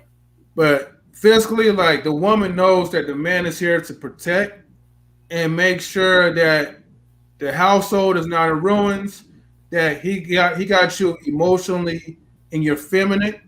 So whenever you're feeling a lot of stuff, he's there to give you that nice hug and hold you down. Hmm. Yeah. Okay. Well, if we're talking about submissive in those terms, then of course. But like the other stuff that they be like spitting, talking about Hmm. being a yes man, no, none of that. Yeah. That's why I asked for the definition because people have different like levels to it. And I can and, get and, behind and y'all's. I can get behind y'all's, but Let me yeah. let me explain this though. Hmm. I mean, some women may be in their feelings about this. You may get in your feelings about this too, Alex. But I'm a friend, okay? But make sure y'all get those likes up though. All Thank you, right. Robert. Please, please. Um, listen. You know, a man does need to be in control of the relationship, but in a positive way. Okay, there's a hmm. positive way to be in control. There's a positive way, and then there's a way that you are just you're doing it because you're insecure and you just want to control something, like you want to control an object, or you want to control a pet or something of that nature, or even a child. So it's a difference. When a man is healthy and he's being assertive and being in control, he's making sure that his woman is in place, and that she is able to do the things that she loves, and that she's pursuing her passions, and he's also making sure that she's accountable and responsible for different things within the house, within the things around their personal relationships and their business relationships. You know what I'm saying? But he's doing it in a positive way where he's giving her encouragement. Yes, sometimes yes, he has to basically redirect her, or another terminology in the Bible calls rebuking. Rebuking is a strong correction. Sometimes he has to strongly correct her and say, "Hey, listen, honey, this is not going to work." I always tell men about the power of no. A lot of men have a hard time telling women no. You know what I mean? But you have to tell her no sometimes, because you have to maintain order and balance. You know, and that's a part of leadership. Leadership just ain't you just going to work, coming home, and going to sleep. It's way bigger than that. You know what I Or mean? just dictating either. Yeah, a lot of men don't want to sit down and have adult conversations and actually discuss things and actually say, "Hey, these are the things that are gonna work. These are the things emotionally, mentally, and spiritually and physically that's gonna help us." You know what I'm saying? And this is why we need to do the things that we need to do. You know what I'm saying? You know, and in that they can have a great union. They ain't a perfect union. I mean, nobody's perfect, but they can have a union that's healthy, it's cooperative, and the woman doesn't feel insecure about following the man because she knows that he's gonna do everything that he can, even put his life on the line to make sure that she is feeling safe, secure, and loved. He's gonna do all of that for her. You know what I mean? And that goes beyond him working. That goes beyond him paying the bills. That goes beyond him making sure that nobody's trying to harm you or anything. It goes beyond that. He's tapping into, hey, honey, I see that you're frustrated today. Hey, were you thinking about? Let's say she lost a family member. Let's say she lost, a parent, or she lost a loved one, and she's feeling alive. Hey, honey, how you feeling about that today? Let's talk about it. Hey, let's pray about it. Let's meditate about it. Let's do something nice for that person. Even though they're not here, let's do something in remembrance of that person, so that they feel, so that you can get those feelings out, and we can discuss this. We can do like a little memorial for them. We can talk about how they impacted you in a good way, and that way you can just do the healing and do that as much as you need to. Do that for each other as much as you need to. And the biggest thing in relationships is that, and I tell everybody, both people got to be happy. You just can't be happy wife, happy life. No, man, you got to be happy too. You got to be happy and healthy too, especially if you want to be around for your woman and you don't want to get up out of here. Because you're not being happy and healthy. No, you need to be happy and healthy too, and doing things that you love to do as well. And a woman needs to support you, and the things, and especially if you're supporting her, she just support you too. So that's what it really means to have a perfect union and really work together. I like that. And I like her comment when she said that that's why she married you. Oh, so cute. Shout out to my wife, Kasheen. Ah, That's why I love her as well. y'all, I want to get married. You will. Like, just like I said, right now you're in a good spot just by going to therapy, work on you, and all that stuff will flow. Yeah. Just keep being you, and being a gentle soul that you are right now, and You. in due time, like that man gonna see, like, hey man, I got myself a keeper. The Blooming Ebony says, in a way, submitted to your track coach when he told you to move your arms. You respected his authority and judgment without attitude or friction. Okay. In relation to the man leading, I see that. Okay, good. Yeah, Good. I see what you're saying to it. Mm-hmm. Yeah, especially since he had like authority. Okay, yeah, that makes sense. Yeah. That makes sense. Yeah. You as far as marriage, you will find the right person. Like Mm-hmm. says, you're in a great place. Enjoy where you're at. Let me tell you something. Relationships are a battle. Y'all put me on game. 21 years old. Let me know. They're not easy, okay? You can do the whole lovey-dovey stuff all day, but trust me, you're gonna have things that you go through. I mean, everybody. We ain't trying to sell you no wolf tickets. We ain't trying to fool you now, okay? Mm-hmm. We're trying to school you, not fool you. You know what I'm saying? So yeah, we have great moments, but oh man, it get rough sometimes. Me and them three can tell you it gets rough sometimes, and sometimes you got to have adult conversations to say, okay, hey, what are we doing here? Let's reset. Let's see what we're doing. Let's check everything out. You know what I mean? You good? Okay, where we at? You know what I'm saying? And really have those real adult conversations. Yeah. And I had to learn how to do that as a man because sometimes, men, we get in the mode where it's like, all right, I'm working, I'm paying the bills, hey, we good. You know what I mean? We can all men get there. I don't care who it is. All men get there. But then you have to learn, like, all right, it's deeper than that. And I want something deeper than just her just cooking and cleaning. So if I want something deeper, I got to set the example too. Mm-hmm. So, you know what I mean? That's what it's about. Exactly. Yeah. My parents have been married like for longer than I've been in love. So I definitely believe in it. And I think that's where like all my like being a hopeless romantic stems from. So if they can have it, I can have it. We all can have it. Mm-hmm. And okay, another question is, well, hold on. Before I answer this question, I'm sorry, not answer, but read this question. Are you still good on time? Or me and my ex-boyfriend? No. I said, are you still going? Sorry, are you still good on time? Oh yeah. Okay. I just want I to thought make you sure said that. term or good on terms. I was like, huh? But yeah, I'm No, I still mean, good on well, I mean, thanks for answering that question. Anyways, though, but no, I just want to make sure, like, like you're good on time. So, yeah. We're good. It's just 10:37 over here.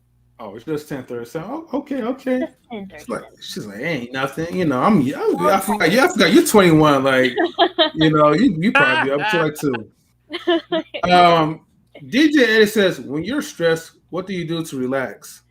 Um, it's probably why I'm going to counseling so I can find more healthy ways. But what I've been doing like before is I would pray. I want to like really get into meditating. I really want to do that so bad. But like, if you're an overthinker, you know how hard that can be. So I want to like learn how to train my brain to like just like think of nothing or maybe think of like a happy place. That's one thing that my mom kind of taught me. Like whenever I was like overthinking or stressing before I decided to go to counseling, she was like, whatever makes you happy, whether that's bowing to the feet of God, being on the beach, being somewhere in the winter, whatever scenery just makes you happy, just think of that. And so that's what I do now, like whenever I'm stressed, or I'll just maybe just unwind and like just watch TV. Because one thing that me and my friend were talking about is a lot of the ways that she like gets out of like maybe like stressful moments is like she likes to do things that will maybe like take her out of reality. So like she'll like watch Mhm. anime or something like that. I like to watch a lot of like reality TV because like even though reality TV is fake, it's still other people's lives. So what do they Yeah. have going on? Let me not worry about me. What do they have going on? And so yeah, so that maybe like watching TV, imagining a happy place, or praying. Okay. Because she says, Alex, when you trust, you can decide to follow without fear. Okay. All right, that's a good one. And you got to excuse like with the extra X to it because people are still going by like your IG because you still got the two X's. So Yeah, no, it's okay. It is okay. yeah. That's DJ not Eddie King the lie I says, ever told. "Oh, we say." Not the biggest lie I ever told. That's funny. Um, I don't know. I don't know. The biggest one, I just really tell like white lies. Like I don't know, man. I really don't like little white lies. Like, oh, do you want to hang out? No, I can't because I gotta watch my little brother. Something like that. Like I don't, nothing major. That's like existential in my life. You know what I'm saying? Like I've never, yeah, I don't think I've ever told like a huge lie that's something that like reshapes the whole gist of my life. You know what I'm saying? Just like little white lies. Like if someone asks me to hang out and I don't want to hurt their feelings, and I'll be like, I'm doing something. Okay. And let me see. Hold on, let me bring. And not even like something to my parents or something like that. Cause I'm like super open with them, like super open. Like things that, like you wouldn't be open to your parents, like lose your virginity or something like so open with them. So I had nothing major like that either. Okay, that's what's up. Like, hey man, I ain't tripping. Like, you want to know my details? Like, shoot. I mean, that's why I'm so grateful for them because they really like kind of like set that foundation for me. Like I've never, like people are like, never have I ever had to sneak out like during a game or something like that. Like I've never had to sneak out because like all they allow me to do like what I want to do. They trust my judgment. All I had to do is just like be safe. Mm-hmm. So that's been really dope. That's been really dope because I didn't. It's not like I came to college. Like a lot of like people like go to college or whatever like that, and they like wild out because they have strict parents. Like that was not me because like my parents, they weren't strict at all. Because my mom grew up with the pastor, like being like forced to go to like the church every single day from like sun up to sun down or whatever like that. She rebelled Yeah. obviously, so she's like, I'm not gonna do that with my kids, which I've been really blessed with. Not to brag on them, I just really love them because I think that it's really important, like that parents Mm-hmm. like look at the way that they've like grown up and be able to be like they have the choice to either be like I'm gonna implement what my parents did to my children or I'm gonna be different from them. And I just thank God that they were able to look at their childhood and be like I don't want to do that to my children because they could have went the other way easily and could have created like a broken foundation. Yeah. like basically follow the traditions. Like, well, like church sucks Yeah. for me, but I'm just gonna pass it down to my kids because Yeah. that's just what we do. It's like you've been through this. You know how sucky it is. Oh, you broke So Alex. I've been really grateful. Oh, I was saying, can you hear me now? Yeah, yeah, yeah. I was I can hear saying, you. like, you know how sucky that was. Why would you put that on your child? Like, why would you do Hmm. that? Yeah. Okay, that explains why, like, like you have a godlike conscious mindset because of the way how your parents kind of introduce you to God as opposed to the grandparents enforcing the rules of God. Yeah, exactly. And like religion was never forced on me, which I really like appreciate. Like I decided to develop my own relationship with God like on my own terms. And I'm grateful for that because it was like the most genuine like form of relationship. It wasn't like someone's telling me to get to know who he is. I want to know Mhm. because I'm curious. So I'm really grateful for that. Really grateful because like my mom did, she rebelled like so bad. So she Oh was like, man. I'm not gonna force religion down their throats because they'll rebel, resent the church, resent God, resent me. You know what I mean? So I just, yeah, I came into it on my own because they allowed me to. Yeah. Well, someone's got to take it. Take it for the team. Yeah. Because she says our Hall of Fame is right. Readjust before when communication breaks down. Okay. Quickly, Quinn says, "What's your IG?" Uh, Well, Quentin, go ahead if you want to say because I was gonna say like the IG is under the description, oh, and I also posted a link to your Spotify as well too. okay. But you can feel free to like share your IG if you like to. Yeah, my Instagram is everything is anything podcast, and then my personal is in my bio of that IG. Thank you. Okay, okay. So he's gonna be looking you up soon, and let me get to one of our questions. Tell us about a time you felt most empowered. When I decided to be like more assertive, I can't like remember the like exact time, but Hmm. I like I'm the type of person like I love confrontation now and I love like expressing my feelings because back then I didn't used to. Like even in high school, if someone like felt some type of way or something like that, and I felt like it wasn't necessarily right or I had opinion about it, I would often like keep myself like closed, like diminish what I had to say for other people. So I think like whenever like I came into college, like my freshman year, that's probably the time that I felt most empowered is whenever like I spoke up for myself. I can't remember like a specific Hmm. situation, but like whenever I spoke up for myself and I didn't allow someone to like run over me, be a pushover, I hate that. So like that's the time that I felt most empowered. And also whenever I did my latest episode, I felt most empowered because I was like debating on like, do I want to tell these people I'm going to counseling? Like, cause we all know there's a stigma like of going to counseling. People think that crazy or something like that. And I was like, someone who looks like they have it all together, for me to admit that I have to go to counseling, if I'm being so honest, I'm being really, really honest right now. It's a little dent in my pride. So, but I just thought, I think that's what kind of makes it even better is the fact that it may look like I have it all together, but like I really don't. Like up here, it's in shambles because I'm constantly overthinking. So for me to like get out of my pride and like let like normalize going to counseling and overthinking is a I think that's probably the most time that I felt empowered specifically and recently that would be the most time that I felt empowered. The fact that I was able to share that with others and be vulnerable because like I'm really like doing that episode was really like giving people like Hmm. an insight into my brain. Like that's my most like vulnerable state. Like I'm giving you an insight, like a first hand perspective into what is going on in my brain. So like that was like really huge for me. So yeah. Okay. DJ Eddie asks, "What does your perfect day look like?" Um doing nothing.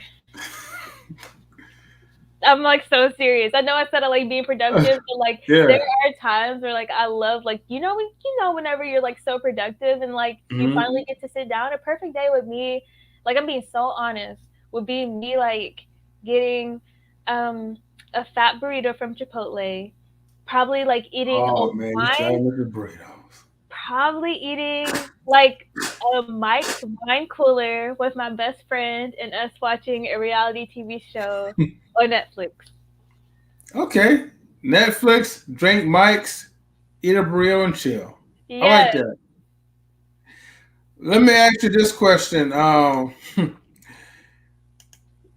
Going back to your podcast, cause man, I mean, I feel like we asked like so much for the personal. It's like I gotta steer right back to the podcast real quick. Yeah. What has been the hardest part of getting your podcast started? The hardest part? Mm-hmm.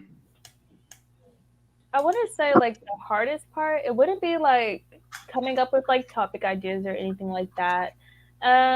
Maybe the editing part. I hate editing.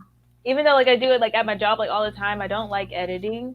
I think another part was just like the mental aspect of it. Like, are people gonna like it? Am I being too open? Should I stop doing this? And maybe I'm not getting the number of listens that I want to. Should I stop doing this as well? So maybe like the you know, letting the devil win, like letting him, Yeah. talk you out of it. Maybe that's like the hardest thing that's been like, okay, you're doing this for a reason. There's a purpose. You need to remember that purpose and don't allow that little voice in your head to be like, you should stop doing this or you're being too open or no one's going to listen to this. So it's like just the evaluation part has probably been the hardest part of it. Just accepting that even though like your views or listens may be small and it's not where you want to be, like if you're consistent and remain like true to your content, then like you'll get there for sure. So it's just a matter of like keep on going even when you're not where you want to be. Okay. Okay. And then this will be the last of our questions. And then before I read the questions from the chat, what advice do you have? Any wait, what advice do you have anyone? Oh, what advice do you have for anyone who is interested in starting a podcast? To really like be serious about it. You know what I'm saying? Like it's really important that you have a topic that you're passionate about, that you're not just doing this for like maybe notoriety or for money, that you're really like passionate about it. Because like one thing I can say is like when people like get hooked to your content, like it's for a reason. You can't just leave them hanging. So there needs to be like a genuine passion behind it, a passion about like what you're talking about, because like with that passion you'll put in effort and time with like researching your topics or researching the people that you're interviewing. So it's really vital that like whatever you decide to do, that you're passionate about it, and that you don't allow the other people's opinions affect your passion. So if that's something that you're interested in and you feel like it'll reach someone, then like stick with that. Don't allow other people to be like, you need to change this, you don't need to be doing this. Like just be passionate about it, because I feel like if you're passionate about it, you won't allow other people's opinions to skew what you want to talk about and put out there.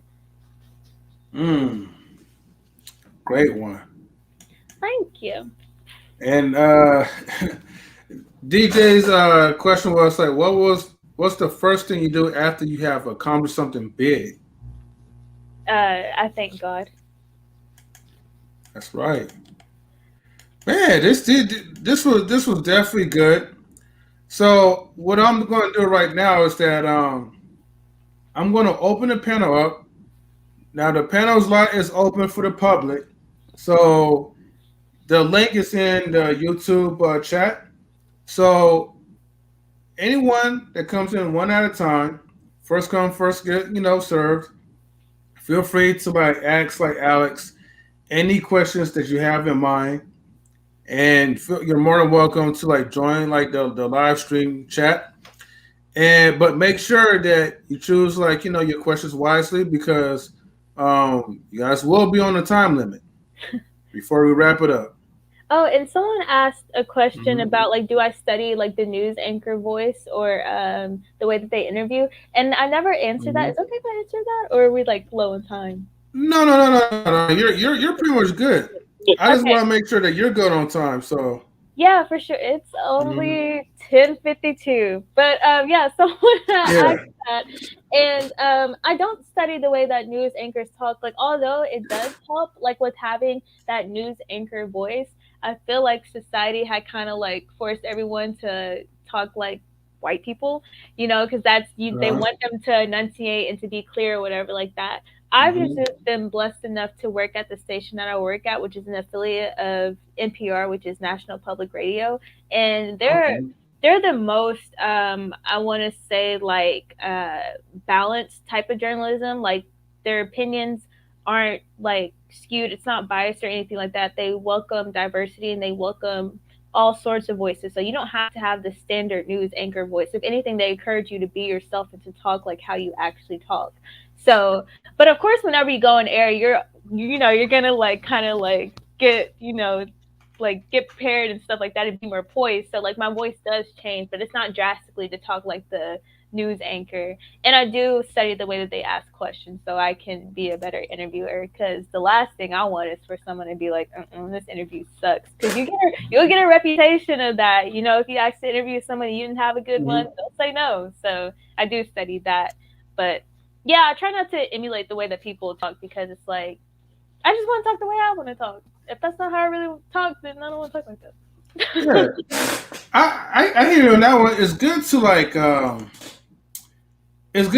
kind of learn like how they do it, hmm but you got to have your own style. Exactly. You need to have something that like separates you from everyone else because a lot of news anchors sound the same and talk the same and over enunciate. And sometimes I can just you want like personality. I think that's a lot of things like that separated it from like when news was first coming out until now. Like people want to be able to connect with you. They don't want to talk to a robot, to someone who talks exactly like this other news anchor. They want to talk to someone who has personality, someone that Mhm. includes their own voice in it. So yeah, that's a way like you want to be able to connect to the person who's delivering the news. That's pretty important, and they won't be able to like connect with you if you're talking like you think you should talk instead of like actually bringing personality into it. Yeah. No, I hear it because imagine like if I'm always like trying to like stick to like these like pre-written like questions. Yeah, Now, shout outs to like the chat because man, I feel like the questions like the chat's having like really great it, questions. yeah, and I still have a little bit of questions like from the pre-written ones, but I like to be like natural. hmm Sometimes like I may stumble a little bit, but I'd rather do that than just be like, well, we will Exactly. get to question number one. Yes, and that's what they teach you in journalism because it's like, someone, the person that you're interviewing, they'll say something, and in that answer, there'll be another question or a story within the story, and you'll miss it because you're so stuck on like going in chronological order with your questions. And that's how you miss like asking the actual good questions is by like being a robot and stuff and being like sticking to it when really it's like that's why whenever people ask me beforehand, whenever I interview them, like what you'll be asking, like sometimes I'm just like, it just goes off of what you say. Like there will be a question with what you say, with the answers you provide me. Yeah, man, yeah, correct, correct. Oh, hold on. Kashif says, "Glory and honor to a young woman, unashamed to honor God." Thank you. Yeah, I would not be here without him. The first thing I always do is to make sure that I acknowledge that this blessing was because of him, and then I call my mom. Yeah. Well, there was something else I was gonna say. Remember, chat. Okay. Feel free to join. This will be your last chance, chat. Mm-hmm. I'll I'll We're on I'll track. be I'll be gracious and give you 2 minutes. But after that, Okay. if y'all want to be shy, then we're gonna have to wrap it up. Yeah. Wrap it up. Yeah. Um. In the meantime, I'm gonna ask this question.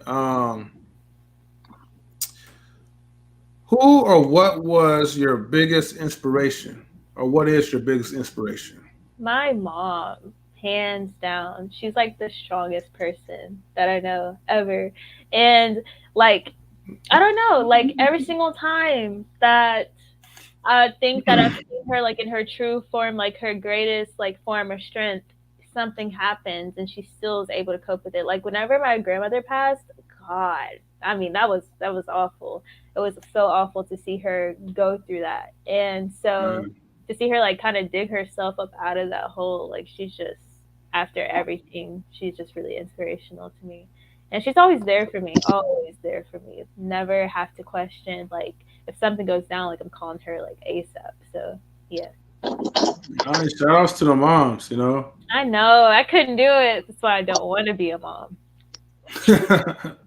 Oh, you said you don't want to be a mom? I don't, man. Of course, people would think I'm going to change my mind, and I just might. But as of right now, the responsibility and the lifestyle that I want for the future, no, thank you. Hey, you're not missing out. There's no rush, you know. Yeah, that's a huge responsibility for a long time. A lot of people Hmm. say like only for 18 years, and like it's more than that, like till you die. That's a lot. I don't know. Yeah. And Kashim says NPR News Radio, they sometimes feature our high school students. Hmm. Yes. I love the features that they do. The fact that they like open it up to like people like diversity, whether that's race, sexuality, high school students, college students, the different ages. I love NPR. Yeah. I wonder if I feel like number six would probably be maybe the same answer as who's your biggest inspiration, but one of the questions is like, who do you consider to be a great role model and why? I consider someone to be a great role model, someone who's vulnerable, someone who can just be able, and I think just vulnerability would be my answer because if you can do all these other things, you can show that you're strong, and you can show that you have all these achievements and stuff like that, but it takes some strength to go out in front of a lot of people and to be like, I'm battling with this, or I need help with this, or you think I may have it all together, but I really don't. That takes a lot to just go out there and just, put yourself out there to help other people. And so I think that that would be a thing. Wait, what was the question? The thing that makes someone a role model or a great role model? The question was, who do you consider to be a great role model Oh, and so not why? like a specific person or a quality. Well, I appreciate you for speaking the quality aspect so I get the full understanding. But like, who would you consider like nominate to be a great Oh, role model? kind of hard. Um, I don't really don't know. I think Mhm. uh my mom. My Yeah, mom would be a great role model because I don't look at anyone like really famous and be like, oh, they're a great role model, because I just don't have that yeah, connection with them. I don't know them like that, so it would be my mom probably. You know what I mean? Because yeah, like there are some famous people out there that are like I'm sure they're great, but like I don't know you like that. Like I don't know how you really are. I don't have that connection with you, but I can 1,000% say that my mom is a great role model, and I aspire to be half of the woman that she is. yeah. Okay, I got you though. Come on, live chat. Hold on. Y'all acting real scary out there, live chat. We have Alex on here. She ready to answer Maybe they any ain't got no question y'all got. questions. She ready to answer any question y'all got. They probably Come don't on have now, live any. chat. Come on. They probably asked them all in the chat. She calling y'all out. No, I'm not. Y'all are good. Or if y'all want to give me any advice, that'd be great too, man. Cause I think it was DJ Eddie King that asked me like when I had like no idea what I was doing. That's right now. So if you guys would love to give me advice, I'm so here for that too. Wait. What you say that again? I think he like asked me like earlier, like when's the time I had no idea what I was doing, and like the answer was right now. I don't know what I'm doing right now. So if you would love to give me advice, I'm so open for it. Thank you. Okay. Shout outs to Anton Lyons. He said you solid. All right, so I guess man, everybody's scared, man, to like hop up on there and Mhm. chit chat. You know, it be like that when it comes like to the live interview. Sometimes Uh-huh. they'll be quick to join the panel, but you know, for other like topics. But when it comes to interviews, they could get cold turkey. Yeah. I don't know. Maybe because it's like a little more personal. I don't know. I mean, Yeah, I 'cause guess. with panels, there's like a lot of other things, like like a lot of other topics you can tune into. A lot of people have like a lot of opinions on those type of things, which is completely understandable. Yeah. Anton says, "What Oh, advice?" it was rhetorical. It was rhetorical. Like not for real. I mean, yeah, I need advice because I don't know everything, but like not anything particular. Not any in particular. Okay, you don't have no questions for the chat. None. No. Wait, what do y'all do for y'all's overthinking? That's a good one. What do y'all do? When we overthink, Mhm. Uh huh. when I overthink, I go to prayer. Okay. You know what I'm saying? Um, you know what I mean? I go to prayer. Also, if I do need to seek counsel, um, you know what I mean, I will go and talk to somebody like M3 because M3 is a great listener. As you can tell, he can just sit there and listen. And Oh. sometimes I'll be going in, man. He'll tell you like when I get really upset. Mhm. Oh man, but I've worked on that, right? M3, am I better? Am I more logical now? I think I am more logical now, right? Yeah, but it sounds like I still gotta hold you back though. Yeah, see, that's what I'm saying. Like, But yeah, you prayer. good.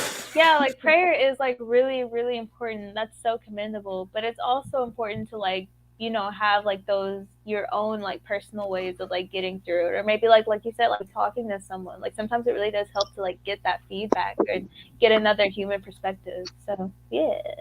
Yeah. Anton Line says, when I overthink, sorry. When I overthink a lot, I tend to be afraid. That's a good one Yeah. because a lot of fear does come into the minds that causes to overthink. Like for me, when I overthink, I create scenarios that's not true. Oh my. Yep. Yeah. Those and the trust issues start to kick in. It's like, Yeah. what if they're doing this behind my back? You know. Mhm.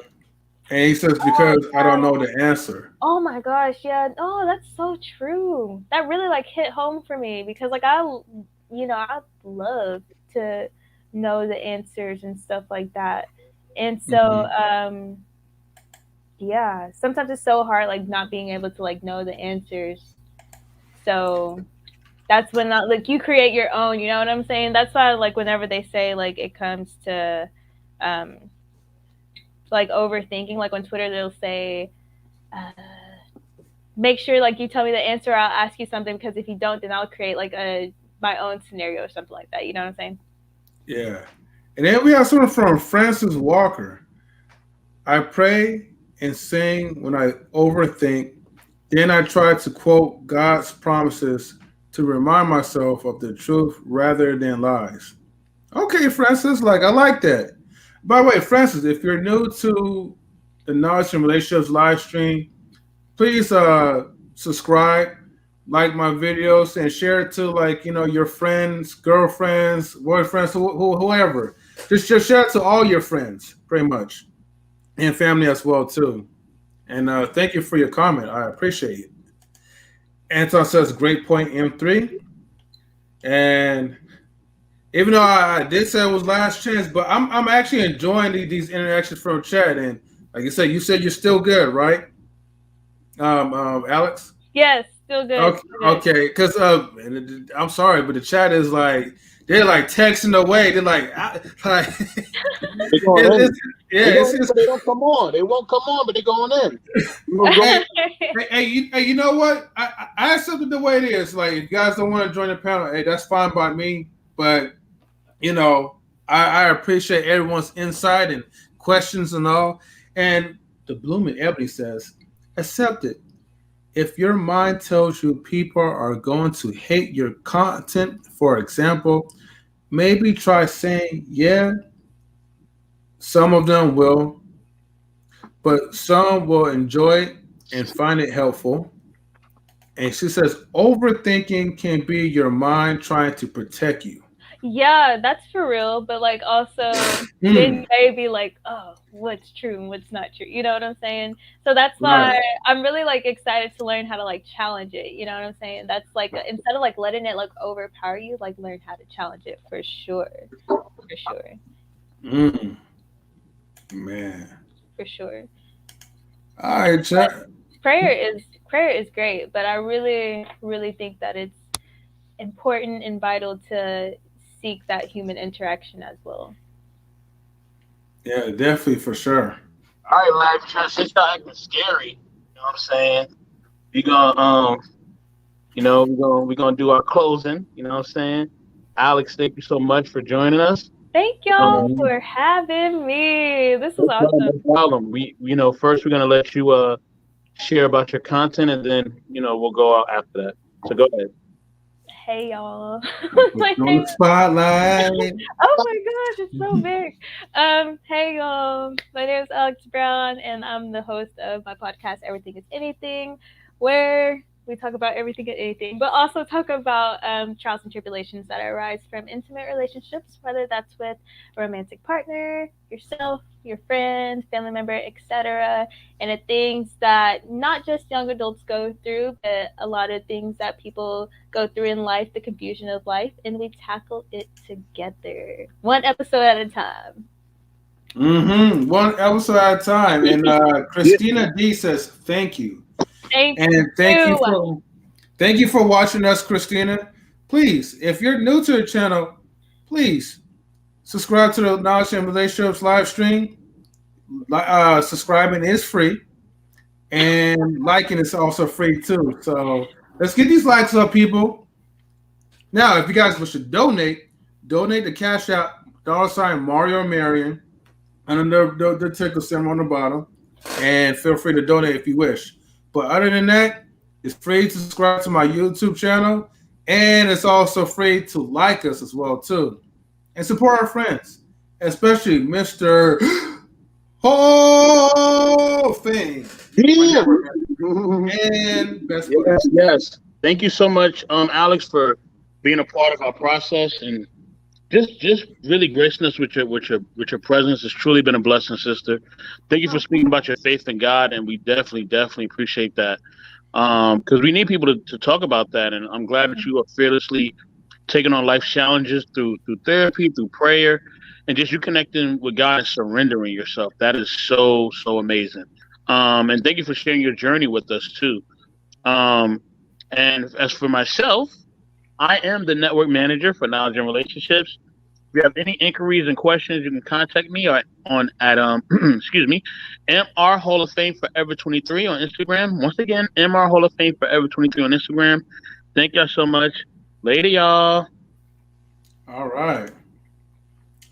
And so, just keep in mind, chat, if you guys want a direct link to her IG, everything's posted under the description.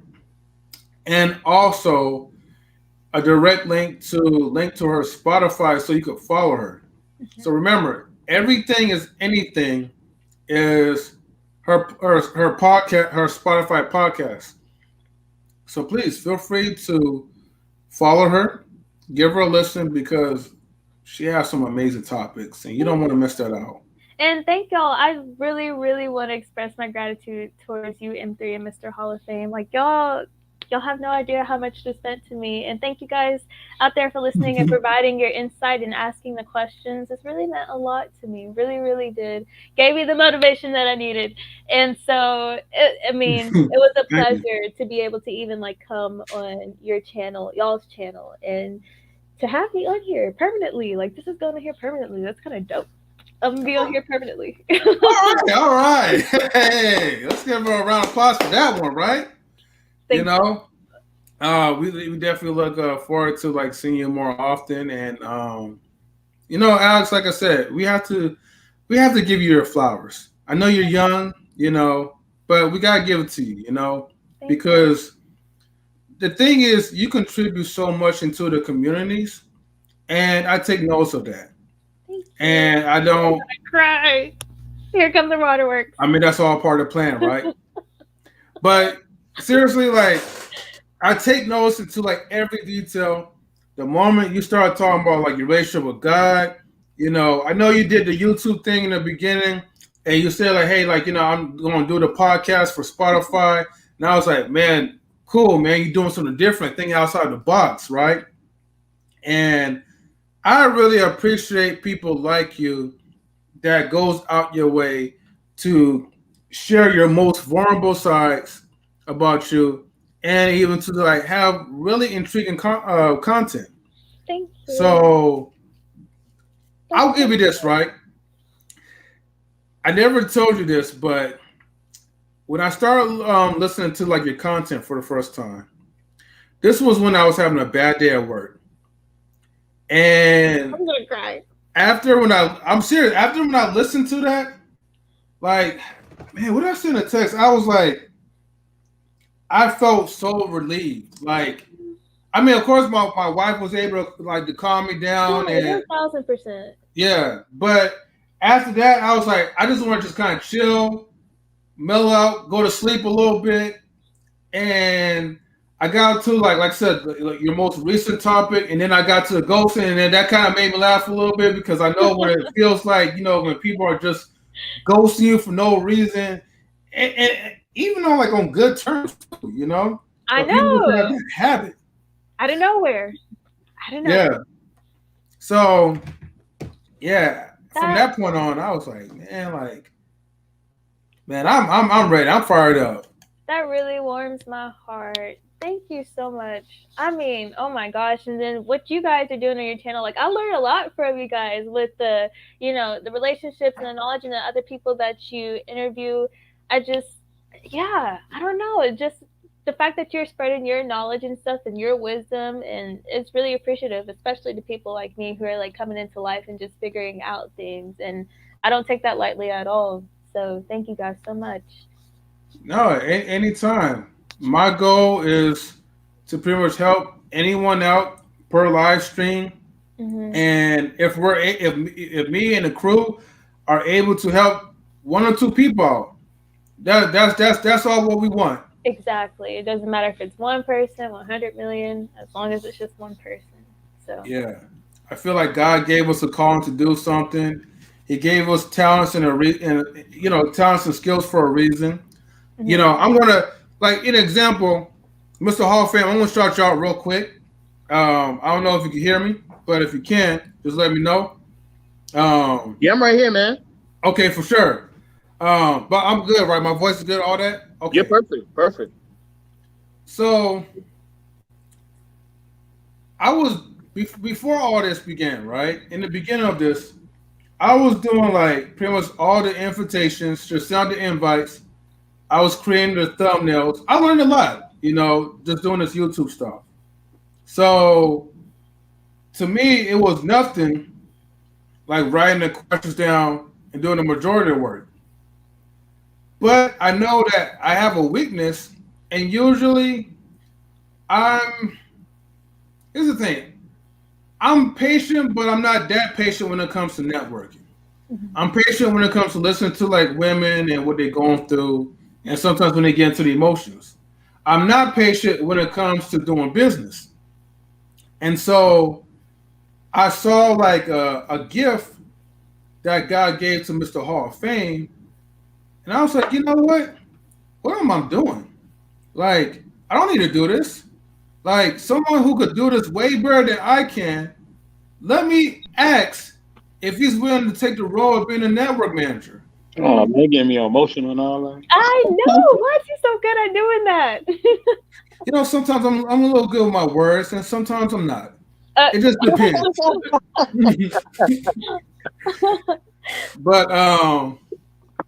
But the moment that I asked him, and he was like, "Yes, man, like I'm ready, right?" That's right. So he went to work. I love that. Like, you know how they say day one? I call it day zero, right? Because he was so quick like that. He would start reaching out to other people. And it was so surreal. I was like, are you really doing this? Yeah. Man, without this guy, man, this guy brought in so many people to the live stream. Yeah. and I'm so grateful for his help.